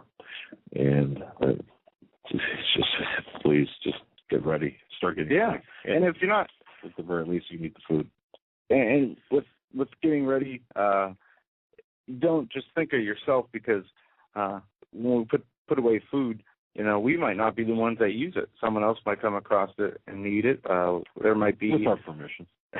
Yeah, if we're still here. I mean, who knows? But pray and ask God what you need to be doing to do His will, if He wants you to prepare in the physical. Some people I talk to who are very close to the Lord don't feel the need to prepare. Some do, and that's what they receive through prayer and listening, and what they get, in their spirit, and that's what they follow. And I think that's what we should follow. But yes, I personally have some food storage. I don't have the means to go crazy with it. I mean, the basics to feed, I could probably feed 10 people for, 2 to 3 weeks I could feed myself and one other person for. You want to eat a lot of rice. Yeah, rice and oatmeal. But don't forget, things can happen. I mean, we could have earthquakes in your area, tornadoes, hurricanes, and that food might become useful to somebody else in those times too. So. But the people have to understand that from the French Revolution to the Arab Spring, the food riots have been the cause, or food has been a cause for riots, including here in the Arab Spring. So the food prices,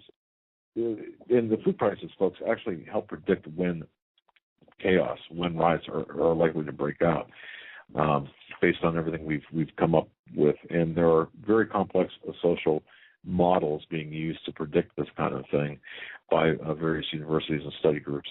And what they're seeing right now is the potential to forecast chaos and social unrest and rioting by identifying a very well-defined threshold for food prices.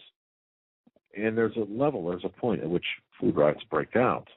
And at that point, you've got a matter of about 72 hours before riots break out. And we've seen this in Tunisia, when the Tunisian fruit and vegetable vendor Mohammed guy set himself on fire, and everyone will remember that. Well, that really started the riots, and it was really it wasn't necessarily over policy as it was his self-torching was over food. The beginning of the social unrest. Now, the danger zone here, I'm just trying to see if there's watch the price of cereal, dairy, meat, sugar, oil, and oil. That I mean vegetable oil. Riots become more likely when the index of those that basket of commodities goes above 210. Right now, just for reference, it's about 195 or 198. That's just a measurement. It's just a measurement. It's a complex formula, but that's how close we are to having food riots in this country. So, thought you'd like to know that. Yeah, and we go back to Henry Kissinger's memo. Food is wars. Food is a weapon. Food is wars. Food is a weapon. Method of starvation to thin out the herd. Steve Carell talked about that so much, too, about food being used as a weapon. And my DHS source had said that's their plan. They're going to use food as a weapon as well. Well, let's go back to the phones here. We got a bunch of people on hold. Let's do that. We're going to go, I think this is Sheila, area code 856. Sheila, is this you? Yes, it is. How are you doing tonight? How you guys doing tonight? Very well. Doing okay. Feel like I'm catching something, but other than that, I'm fine. You just said something, Doug, and about Obama and his lifestyle. Yes. And it was something I read just here in the last 3 weeks about him on WND, and according to what I read, it was Jerome Corsi. Okay. He is homosexual, and this church that he went to was Reverend White. They got a group that's called Down Low. Correct. Yeah. And correct. Have you heard that? Oh yes. And I did not get into the entire dossier I have on this social bankruptcy of Obama, because I just didn't feel it was really relevant. But yes, the Down Low and club and the murders too of his friends. There's two men that dead. Yes. Evidently, they started talking. Next thing you know, they're not talking anymore. But I was afraid to approach that. But it was a long article. But anyway, what I wanted to say was, Joe, I got a question for you. Fox News has been beating on this story with Benghazi. And I'm glad they're staying on it, because they're not getting any answers here.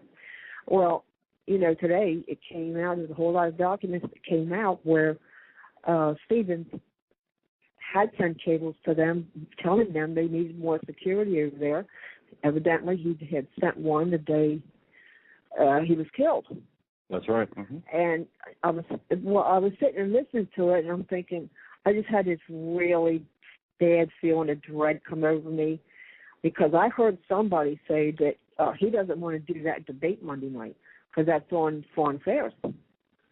And here you've got this, pretty much it's all evidence that this man did, send messages and whatnot trying to get more security, and they just totally ignored that. But I got a really bad feeling about that. So the third debate's on Monday? No, it's Tuesday. Yeah. Tuesday.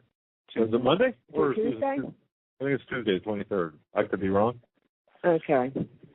And it's on foreign policy. So, but I heard that he didn't want to do that debate. So hopefully, something don't come up between now and then. But Joe, last night at the beginning of the program, you had said something about the Brown shorts that's come out. Just graduated. Yeah. From Homeland Security. Yeah. Okay. You mentioned something about the governors. Yeah. Remember what it was you said?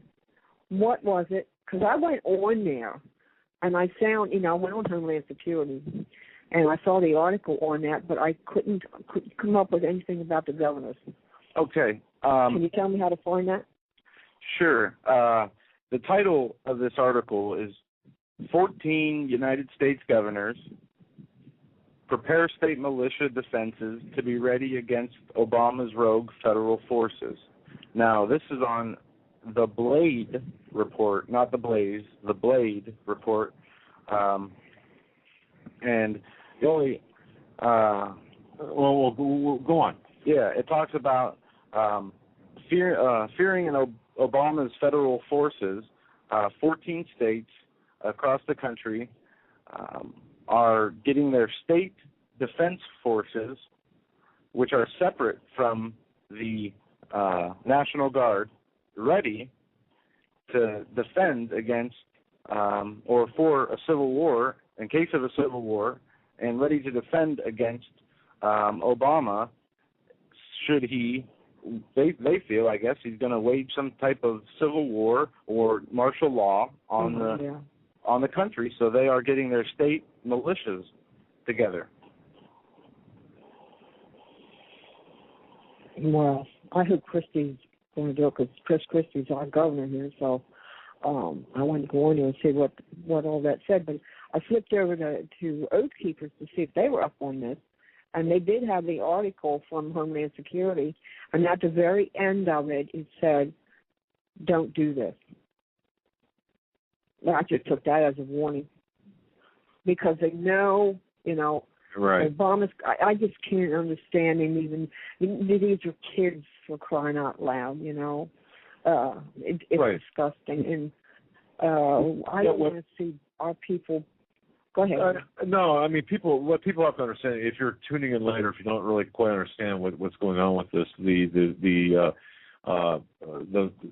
some equate them to the Hitler Youth. Others are saying it's an extension of it's actually an Obama. It's an Obama creation, and it is an Obama creation to the extent that these are young men, 18 years old. There's 231 young men. They're graduating in the first class graduating. They're going to be assuming positions within FEMA. Each one of these 231 young men are going to be. I don't know if you're in a submarine or whatever. Well, I'll tell you, it's good, just reverberating in my headphones. I can barely hear myself think. But these young men are going to be involved in taking over FEMA or working with FEMA in various disaster regions. Yeah, they say disaster recovering centers to sharing disaster preparedness. And I said disaster regions, not disaster management. Well, why do they have guns? Why do they got a picture of them with guns? No, I said why do they have a picture? Right, it's not their intention to be engaged in disaster recovery or support. It's not that. It's actually for security purposes for FEMA. There's a difference there. Yeah. People are not making that distinction. They're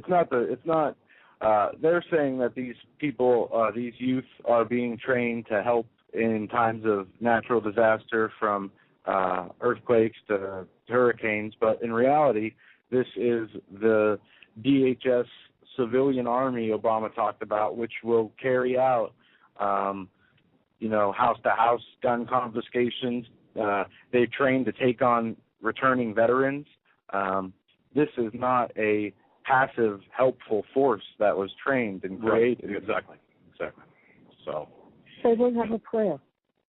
Well, they're only kids. They didn't have a prayer. I don't care what kind of training they have. You're coming up against men that's been in the military, for God's sake. But and whatnot. I know, but it's the whole process here that we're looking at, Sheila. I don't really think. I just don't think that. Look, the sanctity of human life is meaningless to Obama and his czars and his people and the people that are the globalists behind Obama. It's meaningless to them. The allegiance is important.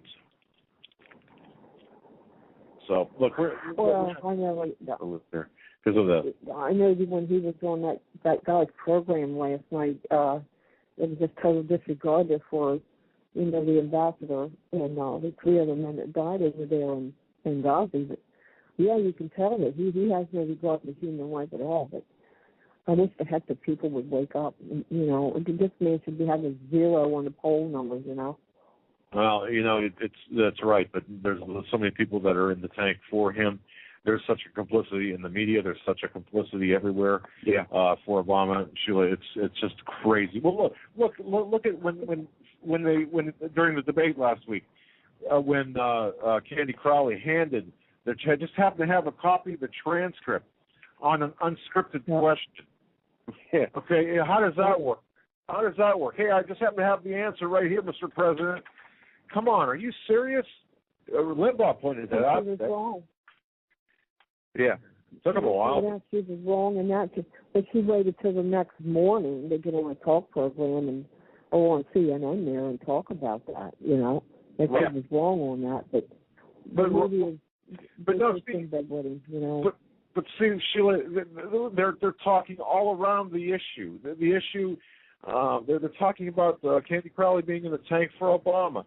It's more than that. The whole thing was scripted. Otherwise, she wouldn't have had a copy of the text of the question the day before. Exactly. So. Exactly. Bob Schieffer does it. This last one here, so hopefully, I don't know, we can't trust anybody at this point, Yeah. What a bunch of crap. It's just so sickening what's going on. But, and that ring that people are questioning about, I saw that on WND and now the ND again. I'd like to know how they got such close-ups of that ring. They said he wore that ring since he was in college. Look, we can't guarantee the authenticity of that ring. Yeah, I don't know, Sheila. I don't know. I can't guarantee the authenticity of that ring. It certainly looks like it, but look, when we have a document submitted by when we have a document that's actually submitted by the White House, and no one can verify the authenticity of that document, how in the world are we going to verify the authenticity of a photograph of a ring? Yeah, it's just not. Really? So. God bless you, my friend. Take care, Sheila. Yeah, have a great weekend. Okay, talk to you later. All right. Bye. Bye-bye. All right. Bye-bye. Take care. We got a couple minutes before the top of the hour break. We're going to take one more phone call. Patiently waiting here. Area code 608. We're going to you. You're live on the Hagmann and Hagmann Report. Hey, how you guys doing? Excellent. How are you? Let me check. Good. I've been waiting. I've been waiting for like a month to get on your show. Really? Yes, I've watched. We've been keeping you. My name is. I listened to your father on when he was when Alex+Jones was interviewing him, and I just it's awesome because I love Alex+Jones, man. That guy is a pistol, and when I want to relax and come down, I watch you guys. Yeah, both you. You guys are doing a good job. I mean, you guys are doing a very good job. God bless you. And my question is I have 10 kids. Wow. And right now I'm unemployed. My wife works full time, and And, I've been watching between Alex and your guys, and I've been doing a lot of my own, research and everything. Are there any points or anything you can tell me or give me information on how I can, because, I fear for my family in these coming days. And I want to be able to support them. I mean, and I don't have a lot of money to put stuff away. Is there any, a trick to doing this where you can, you know what I'm saying, guys? I'll tell you what, I'm with you on the money part there. What I do is try to buy a little bit, a couple tins of oatmeal if I'm going grocery shopping, or put away money for a couple bags of rice. Little at a time. I never have gone out and spent more than $50 at a time on buying food storage. It's always $20 here or $20 there. Wholesale trying to budget. And what you said, 10 kids. That's so much to take care of now. That's what I'm saying. I mean, that's a lot for me. I mean, I'm trying to sneak it in. But my wife's been noticing it. And then you got gas prices and food prices. Is your wife okay with it? I mean, she's okay with it, isn't she? Well, my wife. I couldn't ask for a better person in my life, but she's not buying into anything. I asked her to sit down and watch. If she'll watch this with me and stuff, and she won't. I mean, it's like she doesn't want to believe it. Look, caller, we have a hard time. We have the same trouble here. There's a delay, caller, so we don't mean to talk over you, and I know it's kind of hard to follow, but look, we have the same problem with our loved ones, some of our loved ones too, where they're like, come on, this can't happen. You're nuts, you're crazy. Just go back to bed or do something else. But, here's the deal. Don't force them. Be patient. They'll come around. And when the stuff hits the fan, you're going to be the leader in your family. They're going to come to you. They're going to come to you and say, what's going on? And, at that point, go ahead. I can tell you some good news. Tomorrow, believe it or not, because we just got a new house. It's not a new house, but, we're renting it from my brother-in-law. And it came with a beautiful pole shed. And believe it or not, we're going to buy a couple pigs and some chickens. There you go. Good. Good so for you. And also I wanted to, what else did I wanted to say that you guys are doing a good job, and I know that a couple of people tonight, a lady was calling tonight about, you criticizing Catholics, Joe, and I got to tell you, I'm a Catholic too, so you got a lot of Catholics listening to your radio show. Oh yeah. And I can tell you right now, you know what? Everybody, is always talking about, 666 going to be on your forehead and your hand. Can I tell you something? My belief in that is that, God knows what's in our heart, what's in our mind, and He wants us to do it by works as well as faith, by helping others. No matter what denomination we are, He loves every one of us. And if we do the will of God, and the will of God to me is raising my family, my children, bringing my kids to church, loving my wife, honoring her through Jesus and my children. Yeah, and I've learned the more, you work on your relationship with the Lord, the more that I read the Bible, the works, those just come into your life, whether it's helping somebody, helping an old lady push her cart across the street, or, giving food to somebody or money to somebody in need. That is from the grace of God, from the gift of faith and of receiving Him and trying to do His will. And I believe He puts us in the positions, and then it is up to us to either act on those or miss out, and we don't act on those. And I think that's... It's also just smiling at somebody. Yeah. If God walks before us, then we, even when we don't see Christ, we have to remember that, Jesus, I remember, thank you. Mm-hmm. And we touched on this yesterday, being grateful even when we're having a bad day, because there are so many people that have it worse off than we do. And yeah, it's just like that saying, the guy that was complaining that he had no shoes on his feet, until he looked next to him with a man with no feet. Yeah, you're exactly right. Well, and thank you guys. Well, thank you, caller, and thanks for being patient for getting on our show. But yeah, definitely. And my name is Neil. Neil, thank you. And all right, man. We appreciate it. I got your number down, so next time I see you call, we will definitely answer you. I'm sorry you had to wait so long to get on the air. Yeah.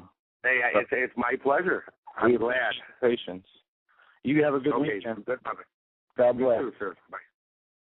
Well, you know what, Joe? We're at the top of the hour here. Yeah. So I just want to say, ladies and gentlemen, next week we did a lot of stuff on our own this week. Next week we're fixing on having some really great guests here in the next week and a half, 2 weeks. John Moore's agreed to come on. We just got to get him. It's a matter of scheduling. Right. We got the people. We just got to schedule them in. Fantastic guests. So yeah. Stay tuned. We'll be right back. Taking your calls in the last hour.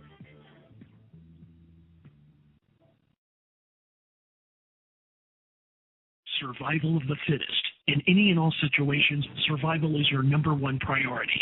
That requires being tough and thinking smart. And the folks at Freeze Dry Guy are going to help you do just that. They have a long-range patrol ration entrees, what they call the Brick Pack. When you're in survival mode, it is absolutely the best item for your survival pack or bug-out bag. You can go farther, faster, and carry more food with the LRP cold weather ration entrees. Not only do these long-lasting, durable entrees help sustain you or your family through the harshest environment or situation, they are by far the most delicious of their kind. No contest. With a variety of tasty entrees, you can't beat the LRP Brick Packs. Let Freeze Dry Guy help you in your survival situations. Go to freezedryguy.com. That's freezedryguy.com. Or call 866-404-3663. That's 866-404-FOOD. Hi, folks. Doug Hagmann here. You might know me as the co-host from the Hagmann and Hagmann Report, or as a frequent guest on Coast to Coast AM with George Norrie. If you're like me, you're tired and confused over today's headlines. You just don't know where to turn for accurate, concise information about really what's going on, what's truly going on in today's society. If you don't know where to turn for accurate, well-researched, and properly vetted news, I've got a suggestion. In fact, it's a requirement. Bookmark Canada Free Press. That's canadafreepress.com on the internet. It's just not for Canada. It's for news across the world. Judy McLeod, founding editor, has put together a vast array of talented writers like Kelly O'Connell, Daniel Greenfield, Dr. Eilena Johnson-Powell, a lot of guest columnists, very talented writers. Folks, that's Canada Free Press at canadafreepress.com. Now mobile friendly. Follow on Facebook, because without America, there is no free world. Folks, we're going to open up the third hour with audio only. Take a listen to this. We'll be going to video after the break, but in lieu of other announcements, take a listen to this audio clip that we were able to grab. This is, folks, what's coming to America. New Greek austerity protests, fuel, gas bombs, tear gas as Greece comes to a standstill. Folks, this is over the rioting over the austerity measures in Greece. This is coming to America. This is insight into what you can expect in this country as the dollar is devalued, as we are going to be into economic chaos. Here it is right here. It's 5 minutes in. Scenes of violence return to the streets of Athens, where police have resorted to tear gas to disperse anti-austerity protesters. Thousands of Greeks voiced their anger over a new round of cuts being demanded by the country's lenders in exchange for another bailout payment. This coincides with a general strike that has seen tens of thousands of people walking off the job for the second time this month. All right, well, joining me now is someone who took part in today's protest, Panagiotis Sotiris from the University of the Aegean. Thank you for coming on the program today. A pleasure to see you. We're just hearing right now reports of a 66-year-old man having died during today's protests. Apparently, he suffered a heart attack. Just how severe is the situation that Greeks continue to find themselves in? Well, we're facing another wave of devastating cuts in wages, social protection, pensions. We are facing new tax hikes.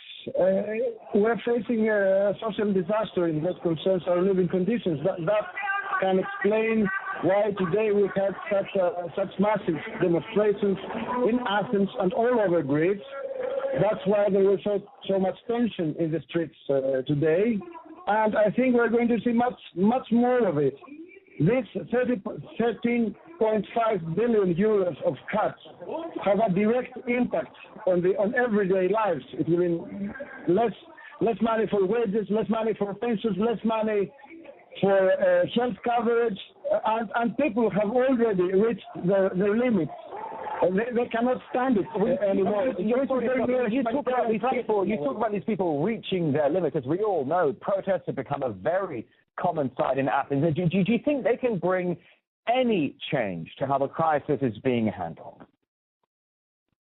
Well, this is the problem, that the political class currently that ignores all these signs that come from society, and the same goes from the Troika and especially for the representatives of the European Union.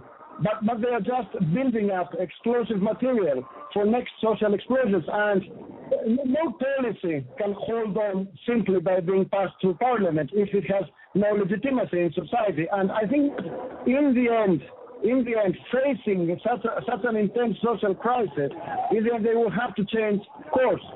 Otherwise, we're just going to see social crisis after social crisis, social explosion after social explosion, and without any positive end in sight. When you talk about what's needed is a change in course, certainly there are many that are saying that the politicians or the Eurocrats don't want to see a change of course on their watch. Let's talk about what you mentioned a few minutes ago about how the crisis is affecting so many sectors of society where you are, all the families in Greece being affected. Also, recent unemployment figures show over 50% of young people out of work. How is this generation handling it? Perhaps they should just look abroad. We're having a lost generation. We have a generation with no future.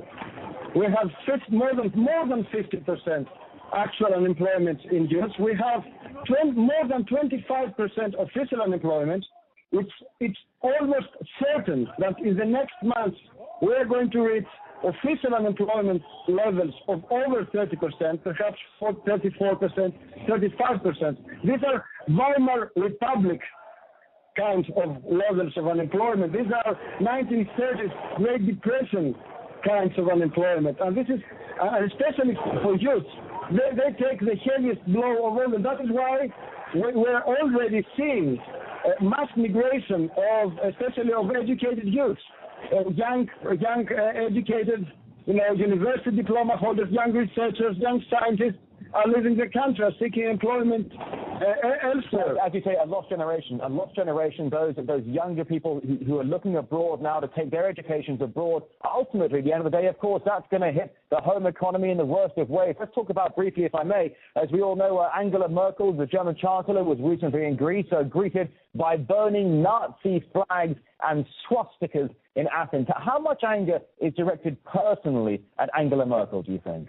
Well, there's lots of anger directed against German policies, the policies of the German government, and of course to Angela Merkel as the prime minister, and that causes also all this sort of anger, all these analogies with the German occupation. But it's not to say that of course today's Germany is a very different country, but people in Greece feel that they are receiving a very aggressive policy from the part of Germany, from the part of German government, and that can explain the anger and what you can see in the streets. All right, Panagiotis Tsatouris from the University of BG. Thank you for coming on RT today. A pleasure. And folks, well, premature. Hold on to your seat. The Hagmann and Hagmann flight is now taking off. Doug and Joe Hagmann have cleared the runway of TSA agents, jihadists, political crackpots, and global elitists. Now get ready for some real news. Here they are, Doug and Joe Hagmann. That was a premature opening there. Sorry about that. Look, folks, welcome back to the third and final hour of the Hagmann Hagmann Report. We're going to be going to the phones right away, but I just want to interject something here. That sound clip that you heard was Joe had found that, and it's very important to really listen to that, especially if on archive. Go back and listen to that again. because here's what's really important. Here's what's really important about that. The numbers, for example, they were talking about the real versus the stated unemployment numbers. How this government in America arrived at the 7.8% unemployment was by fudging the numbers. We all know that, but there are differences. The U1, U2, 3, 4, 5, 6. U6 is the number that they used to create that 7.8% unemployment rate. So if you look at the different numbers, the number combinations, that was the most favorable for this administration. That said, our real unemployment rate is said to be, people will say, well, no, the real unemployment rate is 11%. No, it's not. No. Sure, 11% if you use, for example, the 1995 or 94 numbers, but if you go back into the 70s and 60, when it was really the real numbers, you're looking at closer to the 20% mark, even 25% some times. So that's what's coming to this country right now, or coming soon. And this is happening in Spain as mass protests are going on there as well. But here, what we're talking about in Greece, on Thursday, it was the 20th national stoppage since the debt crisis erupted 2 years ago. Right. Taxi drivers, doctors, teachers, traffic controllers were among those taking part in the rallies. Athens police used tear gas to disperse demonstrators, throwing gas Molotov cocktails. A 65-year-old man suffered a fatal heart attack during the demonstrations, which was said not to be linked to the protest. Local media is reporting he was tear gassed, and things are happening at a rapid pace over there. And our DHS sources are saying that they're gearing up for a defensive game. So what does that mean, defensive game against these type of riots? Well, they're protesting over the meeting in Brussels for a summit, which is Greece's economic fate is likely to be, come out of this meeting. And it's currently planning a $13.5 billion bailout austerity package to satisfy Troika, the International Monetary Fund. Stop right there. International Monetary Fund. Who's head of that? Christine Lagarde. Yeah. Okay. Now, what's Christine Lagarde? Where she joined, or what are her origins?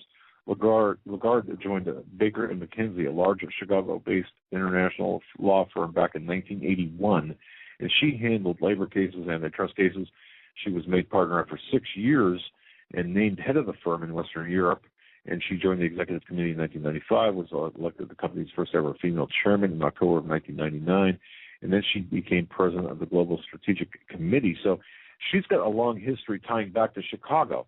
Gee, who else is from Chicago? Do we know? Well, of course.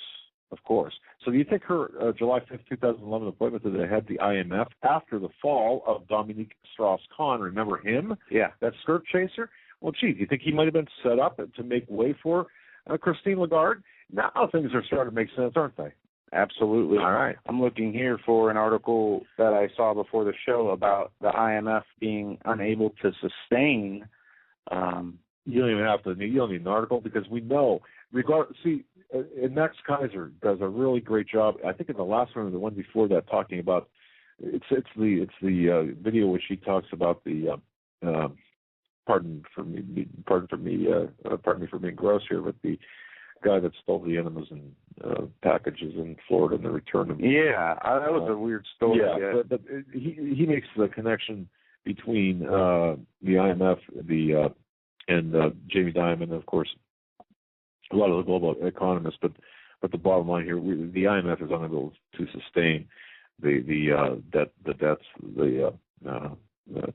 What's going to happen is all the 0.1% of 1% people are going to end up with all the wealth, and the people like you and I, folks, are going to end up with nothing. That's all you have to really know about this. Something we have been keeping up on as the stories come out is this meningitis outbreak. Yes. We have news on that. I'm trying to find this piece here. Let's go to the phones, real quick. Yeah, we can do that while I find this article. We're going to go to area code 813. You've been holding the longest. Area code 813. You're live on the air with the Hagmann and Hagmann report. How you doing, Joe? How you doing, Doug and Joe? Excellent. How are you? Yeah, my name's Marge. My name's Marge, and I'm out of Florida.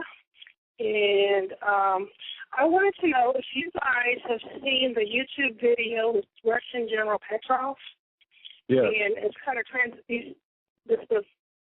I said, okay.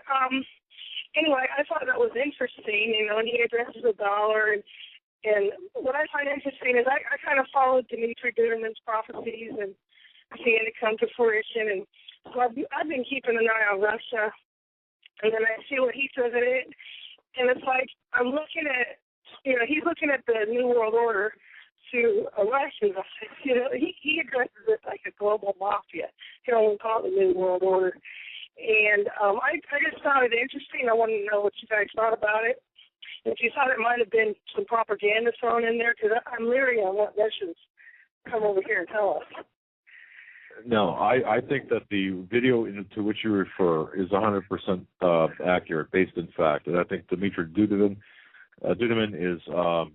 is extremely talented, and certainly is a person we want to and are attempting to have as a guest. It's phenomenal. He passed away. Dmitry Duderman is. He's Michael Bladea's grandfather. That's I'm sorry, not Dmitry Duderman. Russ. I'm sorry. What? I was thinking of Russ. No. I was thinking of Russ Dizdar. Thank you. No, I always get those two confused. I'm sorry. I get those two gentlemen confused. And so, yeah, it would be awful. You're going to go to heaven to talk to him. No, I'm sorry. I confuse those two all the time. I'm sorry about that. But yes. That's okay. But no, the film, one thing I'm not confused about is the film to which you refer. And that is, that's, as far as I'm concerned, 100% true. And if you look, that video is also backed up by, I can't pronounce the other general's name. That this was taken in the mid-'80s as well. Somebody in the chat room can help me out here. The Russian general that talked about the infiltration in America. But anyway, okay. But what's your take on all this? Well, I just find it interesting. There's stuff I've never heard of before. He addressed. When Bill Clinton, he says when Bill Clinton bombed Belgrade, the Slavs began to ask questions as to why. Let me see. I took the liberty of writing it down because I couldn't understand it, trying to listen to him speak Russian and read the words in English, so I wrote it down. And why he was doing this and why the North American country bombing the capital of the European country. And he goes on to say later the U.S. occupied Iraq. He addresses things that the New World Order is doing, and he even names names, and which is I found interesting in his own country that's involved. It seems like that's involved behind with the globalists. And have you heard of these names like Mikhail Khodorkovsky and Antonelli Kubas and he's saying this Khodorkovsky is in court, but he's backed by Baron Rothschild, stands behind him. Apparently he's in trouble over there, and Baron Rothschild is going to get him out of I guess he's a globalist within Russia. And I tend not to think of Russia as part of that New World Order thing, because you read Russia Today, and they seem to be anti-New World Order, and I don't, where I'm coming from. Yes. I think what we're talking about, this New World Order, this global governance, is above the nation states of like Russia. It's beyond that. If you can imagine something even more comprehensive and more inclusive and more far-reaching than the nation state status, Russia being a nation state. Does that make sense? In other words, yeah. Russia is a player in this, but they're a player as much as the United States is, and the globalists have dominion over. They're not looking. I mean, they're looking. The globalists are not respective of national boundaries, I guess is what I'm saying, or cultures. So they want to But to the extent now where the globalists will use, like the United States, we'll use Russia, we'll use China as countries to pit one another, to cull the population. Right. So it's a three-level, multi-dimensional chess game that's being played. But I don't think Russia is a deterrent to the New World Order. If anything, I think that they're a facilitator based on their usefulness to these globalists. So. Yeah, and that's kind of like before Obama got in office, I had read about the attack on Russia. Henry Groover's vision he got, and Dmitry Goodman and all them. I said, and then you started to actually see, notice the globalists are actually behind this deal here. And the Russians and stuff like that. It just kind of woke me up to the fact that they're really, because he refers to the leaders of all the countries like Obama and President Chavez and all that. He refers to them to economists are amateurs compared to these people. The global mafia and stuff like that. Yeah, they play on a totally different level than anybody can imagine, and the globalists think in terms of generations, and they think that they want to buy the future, and they think they can buy the future, and they think of immortality, bloodlines, things that in their evil is such that we can't even. Right, it's from Satan, well beyond anything that the average person can comprehend. Yeah, I guess that's why it's hard to get our family to understand what we're talking about, huh? Oh, yeah, I have a hard time. Hey, after a while, I stopped listening to myself, I got to tell you, when I start talking about this stuff, I like, huh? What are you talking about, Doc? I have to shut down because it's like, come on, are you hearing yourself talk? But yes, this is evil, pure evil, inherently evil. It's satanic, it's Luciferian, it's, oh my goodness. And Steve Glorious talk about this. Say, hey, Steve, come on. You, man, I'll tell you, I guess that's why in our country, because we haven't really had war on our soil for so long, that it's harder for us to imagine it than people like that did in World War countries, third world nations, Africa, and all those places you see violence. I guess they can believe it before we can. But yeah, I guess that's why it's so hard as Americans to tell our families. But it is. But like you said, it's coming. It's coming, and you know what, caller? I just happened to see a note I wrote. I had forgotten about this. We mentioned the $1 trillion mark for welfare. Don't forget, J.P. Morgan administers the food stamp program, so they're making a big cut on this huge dependency program. So little tidbits like this affect if you approach your family members and stuff like this. Hey, did you know that J.P. Morgan administers the food stamp program and makes a certain percentage off every person that goes on food stamps? Then they can understand little tidbits like that.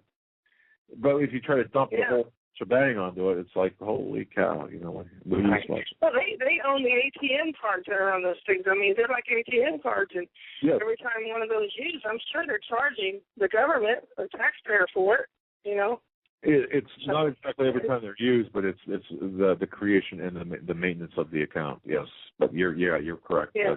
ET cards. It's in there somewhere. Yeah, it's there. They're charging somewhere. Well, thanks for the call. Okay, well, I just wanted to get your opinion on that video, and it's like, wow. I mean, I'm pinching myself. It's really happening. It is indeed. It is, yes, and I would urge everyone to look. Caller, tell me again the name, so I don't slaughter the last name of that Russian general. Yes, Petrov. It's Russian General Petrov, Petrov. Okay. Good. And it's on YouTube. A lot of people re-uploaded it, so it might be under different titles. Right. And yes, I believe that's a real deal. Petrov, I spelled it with F2S and such. Okay, thank you, caller, very much for that. It's Petrov. All right. Okay, thank you. Bye-bye. All right, we're going to hit some phone calls here because we've got people lined up. So I've been waiting for a while. Area code 305. We're going to come to you now, and 859 next. 305, you're live on the Hagmann and Hagmann Report. 305, you back to me again? Oh, hey. You want to come on again? Hey. Sorry about I'm that. still here. All right, we're going to put you back on hold. Thank you. Okay. All right. Now we're actually trolling for callers. How do you like that? No, we got enough here. Okay. Area code 859. We're going to you. You're live on the Hagmann Report. Hello? Hello, you're up. Okay. I was just wondering, I didn't check out your, the guy that advertises on your show about the food. Freeze dry guy? That guy something guy that advertises food. Yeah, for survival. Yeah. Go ahead. I haven't checked him out yet, but I was checking out the one that's on Alex+Jones' site, eFood. eFood's direct. Yes. Yeah. Yeah, he's not our sponsor. They're not a sponsor, yes, but the Freeze Dry guy is a good guy, man, and our good guy, and I can tell you this: he is really he'll help you out, and whatever your needs are, he'll spend some time with you. Well, I tell you what, I don't know how I'm going to get through this because I'm on disability. I'm in a wheelchair. I live alone, more or less, with my service dog. And I bought my first jug of water, but I live in this little tiny apartment. There's no room to store anything. And I'm sorry to hear that. Do you have access? Hon, do you have access to the internet? Do you have access to the internet? Obviously you do. Would you do me a favor? Would you go to our website, homelandsecurityus.com, and would you click on my name on one of the stories there and send me an email, and just put in the subject line, I don't know, caller or something like that, and let me know who you are, and what I'll do is we'll make sure you're taken care of, okay? I do have a church that I go to, but if the communications are going to be cut out all of a sudden, and they're always rioting in the streets, I'm just wondering how are they going to get to me? Because I live in a apartment complex for senior citizens and disabled. Yeah. And I'm not going to go out. I'm not going to leave this house once that breaks loose.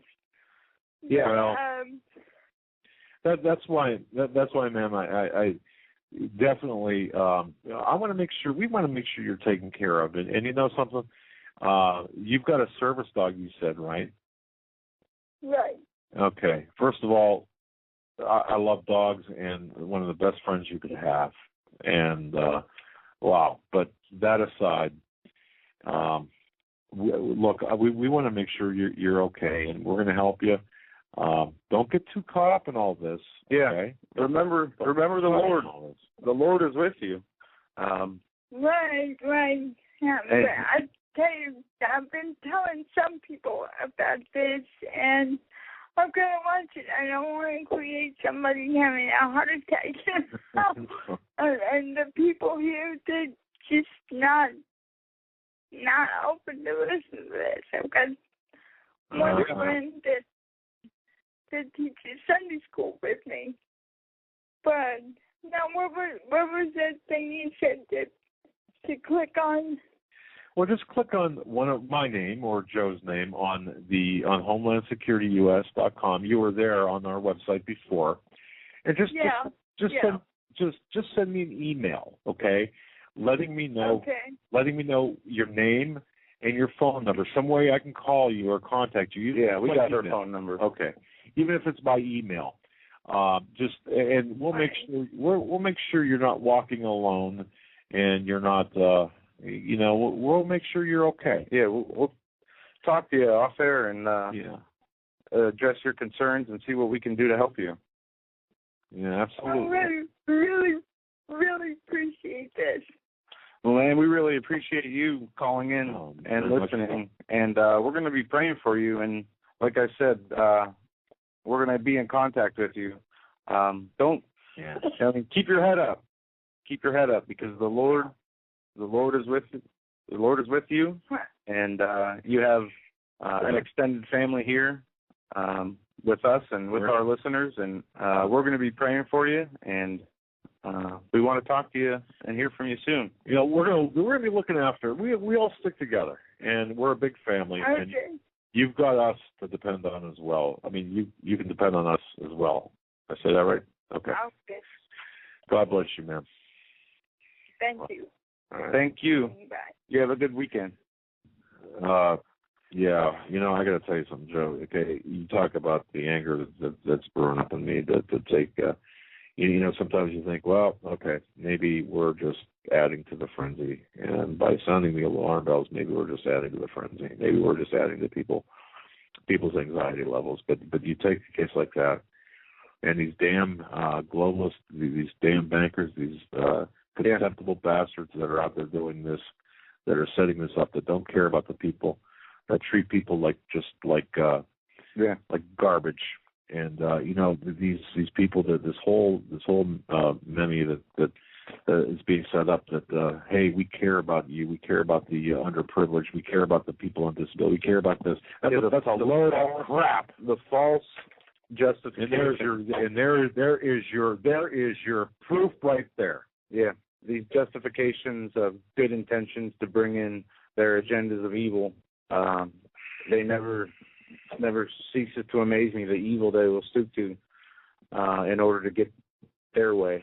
But their way won't last long, as this earth and all things on it, including them, will be destroyed. And the Lord God will come back for his people.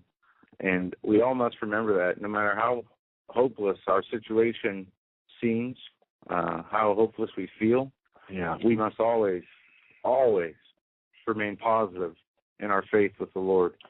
Well, we're going to make sure that, and ladies and gentlemen, we're going to make sure that people like that, we're going to help as many people like that as we can. Yeah. When I say like that, I'm talking about the people that are unable to care for themselves. Don't be afraid to contact us off air for anything, any type of help.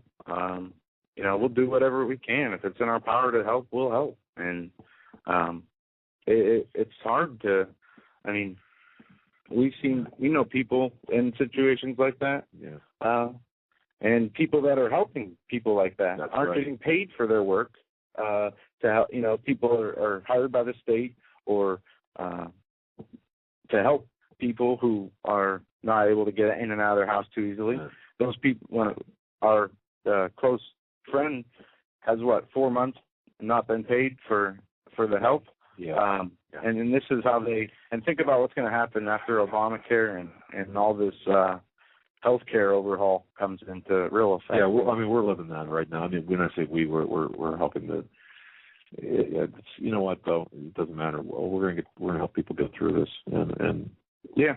So, end of the story. Yeah, we're gonna move on here on the phones. Area code 484. We're going to you. You are live on the Hagmann and Hagmann report. Make sure you give me that number too. Caller, go ahead. Caller, you're up. 484, you're on the air. Hello? Yes, you're up. You're on with Doug and Joe. Hi, my name is Phil. Hi, Phil. First, I want to thank you guys for standing up for the Lord so much. Well, no problem. And then I'd like to thank you for standing up for Syria like you do. Standing up for Syria? It's a Syrian, it's a Syrian people, caller. It's a Syrian people. Yeah. It's not the government, but it's the truth. Exactly.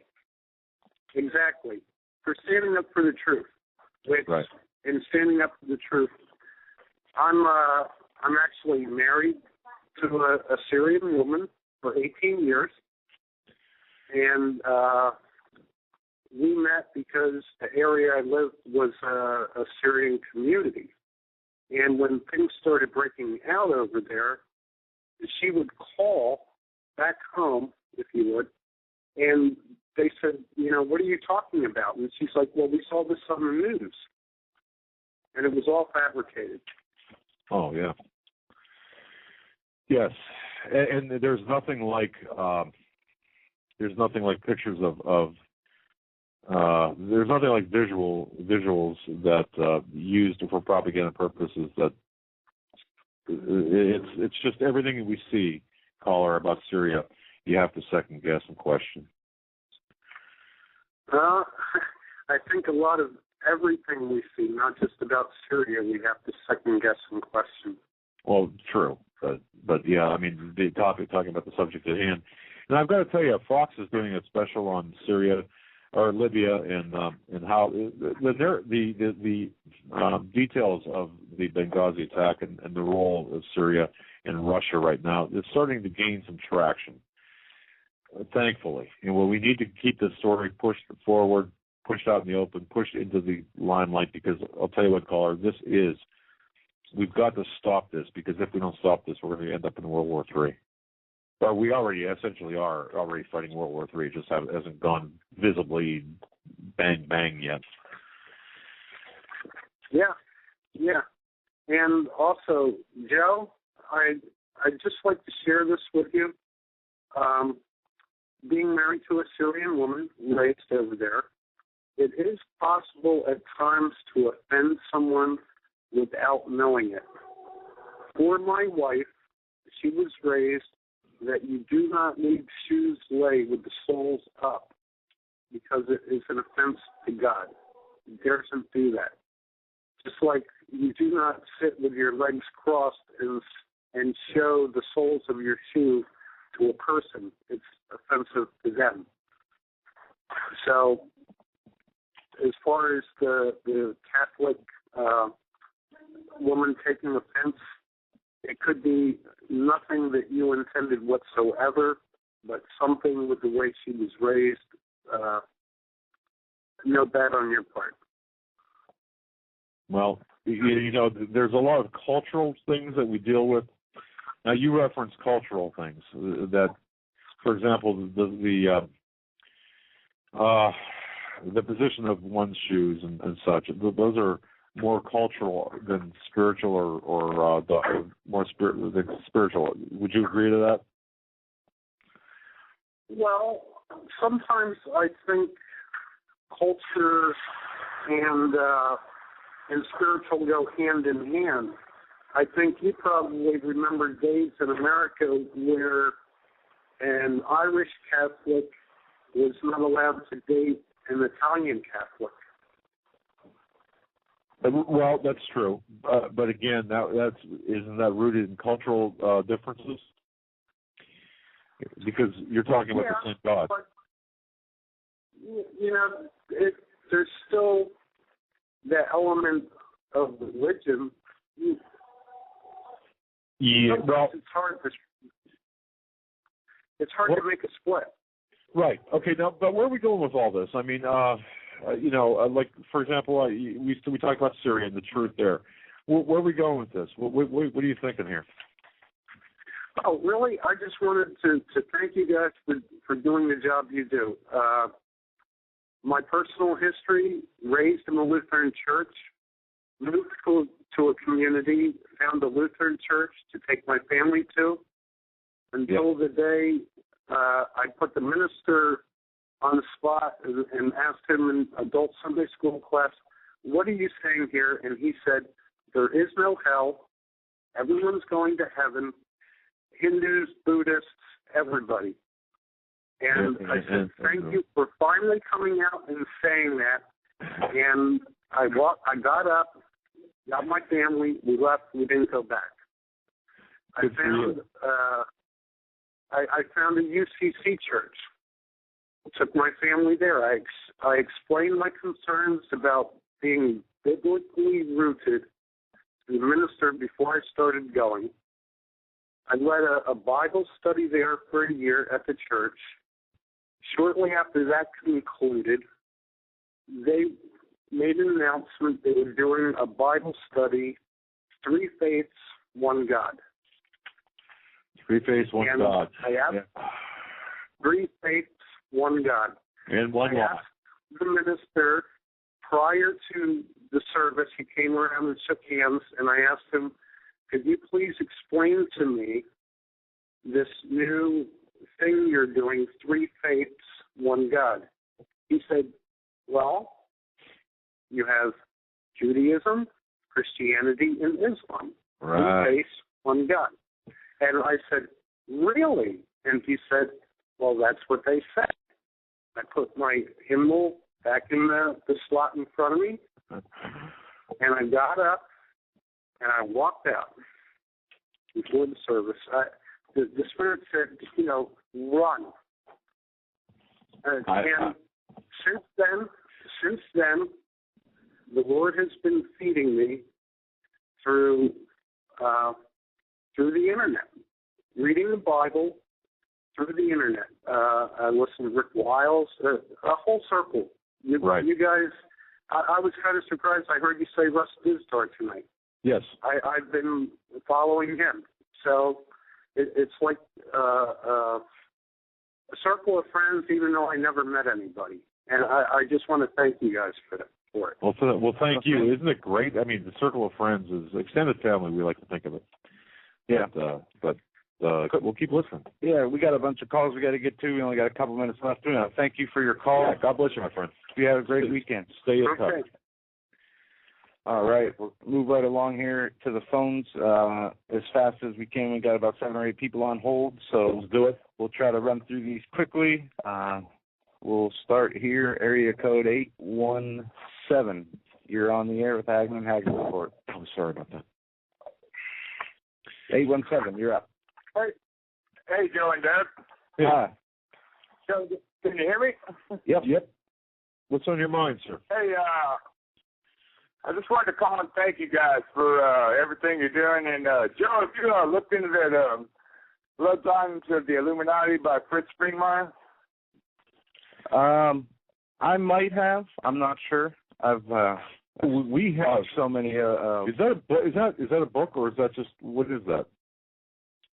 It's a book by Fritz Springmeier. The Illuminati actually sent him to prison for, I think, 8 years. Yeah. Over that book. Yes, I know who you're talking he's about. A real. I'm sorry, there's a little delay here. Yeah, we have to deal with this delay. Don't worry about it. Yeah, Fritz Springmeier. I remember listening. When we were in New York. Yes. We listened to him on a radio show, and he talked about his jail time and his book. I remember exactly where I was. We were in Queens, New York, and yes, I remember this. Or Long Island, I think it was, maybe. Yeah, Long Island. Until you understand exactly what's going on and how the Illuminati, I'm not talking about you guys, but I'm talking about, people in general. Until you understand where it comes from, there's no way to combat it. You can't make sense of what's going on in the world. But once you understand what the Illuminati and the satanic people, it's all rolled into one. It is. They're inextricably linked. And look, caller, we've got a problem here that involves the 13 families of the Illuminati, and goes into the government here in the United States, the United Nations. All of this is organized. It's all together. This is one thing I have to say Alex Jones really has gone to the wall about, and brought a lot of guests on about the Illuminati. So, in fact, we should and we will at some point do a show on the Illuminati and get into that, because the bloodlines are so important to the leaders. Yes, sir. Hey, I want you guys to know that Steve Quayle led me to your show, and unfortunately I've become addicted to your show, and I don't get anything done in the evenings anymore. Well, there's always the archive, but thanks for listening to us live. We appreciate that. Yeah, thanks. Definitely appreciate it. All right, thank you, guys. Y'all have a good evening, and I'll call in another time. All right, you can multitask too. Don't be blaming us. You can sweep the carpet while you're listening. So. Oh, God bless you, Carl. I don't want to miss anything. I don't want to miss anything. I love you guys. Thanks, man. All right. Take care. All right. All right, we're going to go to Dorothy. She's been on hold for a while. Dorothy. It's been a while. How you doing, Dorothy? I'm doing well. Interesting show tonight. Yeah. What's on your mind? We do have kind of a. You're not Dorothy, are you? The disabled woman who called. Yes. I want to encourage her, and that Father has always taken care of his people. And Father knows who she is. He knows where she is. And he knows what she needs. Amen. And he will lay it on someone's heart to go to her if she needs it. I agree. So, and believe me, I've got we have a soft spot in our heart for anybody who can help like this. So, yeah. Because it's not he's laying it on your heart to provide assistance to them. Absolutely. And that's what he does to his people. Yeah. And I'd like to share a vision I had, if I can, if there's time, it's a quick one. Yes, ma'am. Sure. It was a night vision where I have a 4-foot chain link fence, and I went out in my yard in the vision, and I had vines covering my fence. And I put out my hand, and a green pepper materialized in my hand. Because I was having the same kinds of concerns as, provision in these times coming. So he will supernaturally provide in these times. I agree, whether it be supernaturally or guiding others to help, each other. It all comes from the same Spirit of God. It all comes from that same seed of divinity, I believe. Oh, absolutely. Father is awesome. Yes, and there is quite a delay tonight in talking on the phone, isn't there? Pardon me? Is that new? What new, man? The delay. No, every once in a while we get. It seems like the delay. There's usually we've got it worked out because of how things are. Where we've got. I don't want to get into it, but there's a reason for things, and it just seems a little bit longer than usual. So I don't know, but yeah, it is. I also want to make sure everyone goes to Augusto Perez's site and reads his latest vision. Yes. Steve had talked to me about this, so definitely do that. Augusto Perez's website, and I think Steve Quayle has got a link to that off of the Q alerts to his website, if I'm not mistaken. But I'm sorry, Dorothy. Anything else before we cut you loose? No, that'll do it. This Okay. delay is really. Yeah, I'm sorry about that, Dorothy. We'll cut you loose. God bless you, my friend, and Augusto Perez will promote that his website again. It's available for stevequayle.com, but we'll make sure we get that out to people. Thanks, Dorothy. Thanks. Have a great weekend, Dorothy. You too.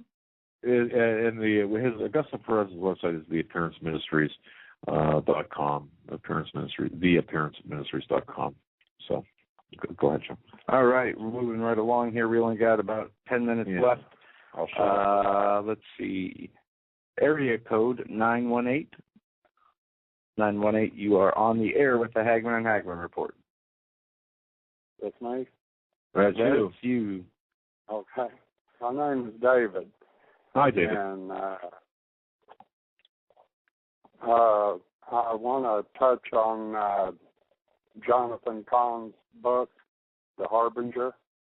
Oh, yes. Yeah. The whole book of Isaiah, if you go in there and replace Israel with America, you'll see where we're headed. We're standing on the threshold of the tribulation. It's about to come at us, full force. All hell will be released upon us. And God woke me up a few months ago and told me I was a messenger and told me to deliver this message. Without Jesus in your heart, you have nothing. Zilch. And I'm glad that people, God led me to you all anyway. And I thank God for that, because you all are telling the truth. And well, caller, the only thing that we've got. Get ready. We will all go through the tribulation. You know, the only thing we can do, caller, is start one final choice. Right. That's it's right. Either the mark of the beast or lose your head. Yep. In the name of Jesus. Yep. And everybody must ask themselves, are they ready to choose the Lord? Because if not, that's what I'm pointing out to, is the lukewarm Christians or the fence-walking Christians. They're going to have one final choice, and I pray that everyone makes the right choice. The closer you get to Jesus, the more faith you'll have, and the stronger you'll become. You have no fear at all, and I fear nothing. I just wanted to throw my 2 cents worth in. Oh, that's a very inspirational message. Me to spread this message that we're getting ready to head right into the tribulation, and we've all got to be prepared. Well, it's very good advice. Yeah, David, I can't thank you enough for your call and for your listening and for your being a part of our program. Really, thank you so very much. Well, I appreciate you all, and God bless both of you and everyone in the chat room. I'm reading that right now. I'll tell you, you and others are like our extended family. We really appreciate you being with us. God bless you, and thank you. Yes. Thanks much. He does. Right on. You know, I'll let you go. Okay, thank you. And thank you, caller. Thank you. Have a great weekend. And ladies and gentlemen, all right, ladies and gentlemen, I just wanted to let you know here about Augusto Perez. Had a vision dream. 10:10. I read this the other day, and before the show, I was trying to find this for us to show you. Just very quickly, the elite, or what he dreamt. He had a dream, and here's his interpretation of it. He said the elite are going to try to start a revolution in America, provoke the American people to buy into it. The communists are joining up with the Islamic people. In deep, they've already been placed in deep strategic places throughout our country and such, inside our government and so on. We are to resist the temptation to fight in this battle of the flesh, because they're trying to draw us into this, ignite a revolution by baiting the American people to buy into it. The American people must not think what it is and expose them for what they are. The truth will always prevail over a lie. Light will always overcome darkness. That, according to Augusto Perez in his vision, saying that, hey, this is what the globalists want to do. They want us to do this so they can usher martial law. That was a vision that was referenced 2 callers ago. So I want to thank the caller for that. And Joe, you were talking about that earlier too. Let's go back to the phone real quick. We're going to take one more call before we area code 214. You are on the air with the Hagmann and Hagmann Report. Thanks for holding. Jan in Dallas. Hello, gentlemen. Hi, Jan. Hi. God bless the Jewish state of Israel. Lucy called in, I believe it was Wednesday, the beginning of the 3rd hour, about the debate. It's Monday night, the 22nd, and about the president not wanting to have that debate. She also mentioned the military man, Paul Valet. My third thing, I have heard that under martial law, the president, whoever it is, can be president up to 5 years. Do you know if that's true? I've never heard of that. There is a time period assessed to that. You know something? I have to look that up. That's a good point. I think Congress has got to do something within a 6-month period. No, they can't do anything within 6 months. Okay, there's something. If martial law is declared, the Congress cannot do anything for 6 months. Okay. The trouble is when you if we don't have an election, so to speak, then they cannot elect Congress. They serve 2 years apiece, and there'd be 2/3 of the Senate, because you elect congressmen every 2 years. So I wonder how that would work out if you didn't have an election at all. But just a thought about that martial law thing, because I don't know for sure. You know, I want to thank you for bringing that to our attention, definitely. I think it's kind of serious right now, your show. Anyway, I'll let you go, okay? Well, thank you, Jan. You have a great weekend. And to Lucy. Okay.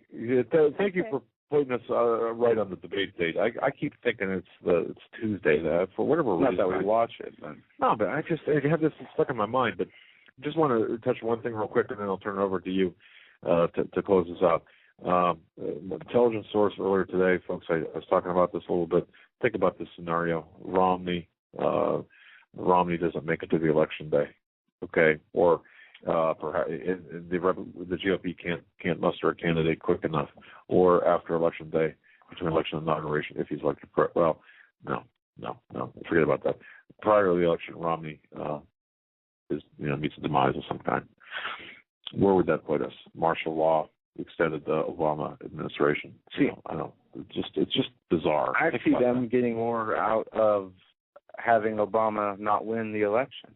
Oh, man, who's going to riot if they kill Romney? The Patriots, the Tea Party, the Constitutionalists, not riot, but form an uprising. You don't think that could happen? Oh no, I know that. It, probably would bring. I would hope people wouldn't react with their emotions and out of anger and frustration on either side, but we're at a point in time where this nation is morally and spiritually bankrupt. People don't even know how to act. So who knows? We can't even. That's true. It just seems like there's population or get an idea of what would happen. Take the Trayvon Martin case and look what that turned into. Something happened on that case today. I happen to see that. But yeah, we don't know what can move a population to riot. They rob us, kill, steal, do everything possible to us, and people don't do anything really out of fear, out of being content, or some people do, but it's just who knows? It's unpredictable. Well, the only thing I can say, the only Judy McLeod, as I said, 30 years, veteran journalist, great sense of journalistic acumen, or great journalistic acumen, said, I never thought I'd say this, but she said, I still feel something is going to take place between 90 seconds. Well, and that just, wow. Well, I hope that something is a mass turnaround of spirit and awakening for the Lord Jesus Christ, that people will be drawn to him, and we'll hope that the people can repent and become saved. Because what else do we have? What else? There's nothing that we have on this earth we can take with us except our soul. And I want to say this: if anything breaks over the weekend, check our website. We'll come up with we'll schedule a radio broadcast right away. I want to thank each and every one of you for hanging with us this weekend through all the problems and scheduling this week things. And just God bless each and every one of you. And we will see you Monday. Have a great weekend. And Joe, thanks for covering for me earlier today. No problem. That seems to be a recurring theme this week. Yeah, I know. You guys have a great weekend. We will see you Monday, barring something bad happening. We'll see you Monday, period. Yeah. All right. God bless.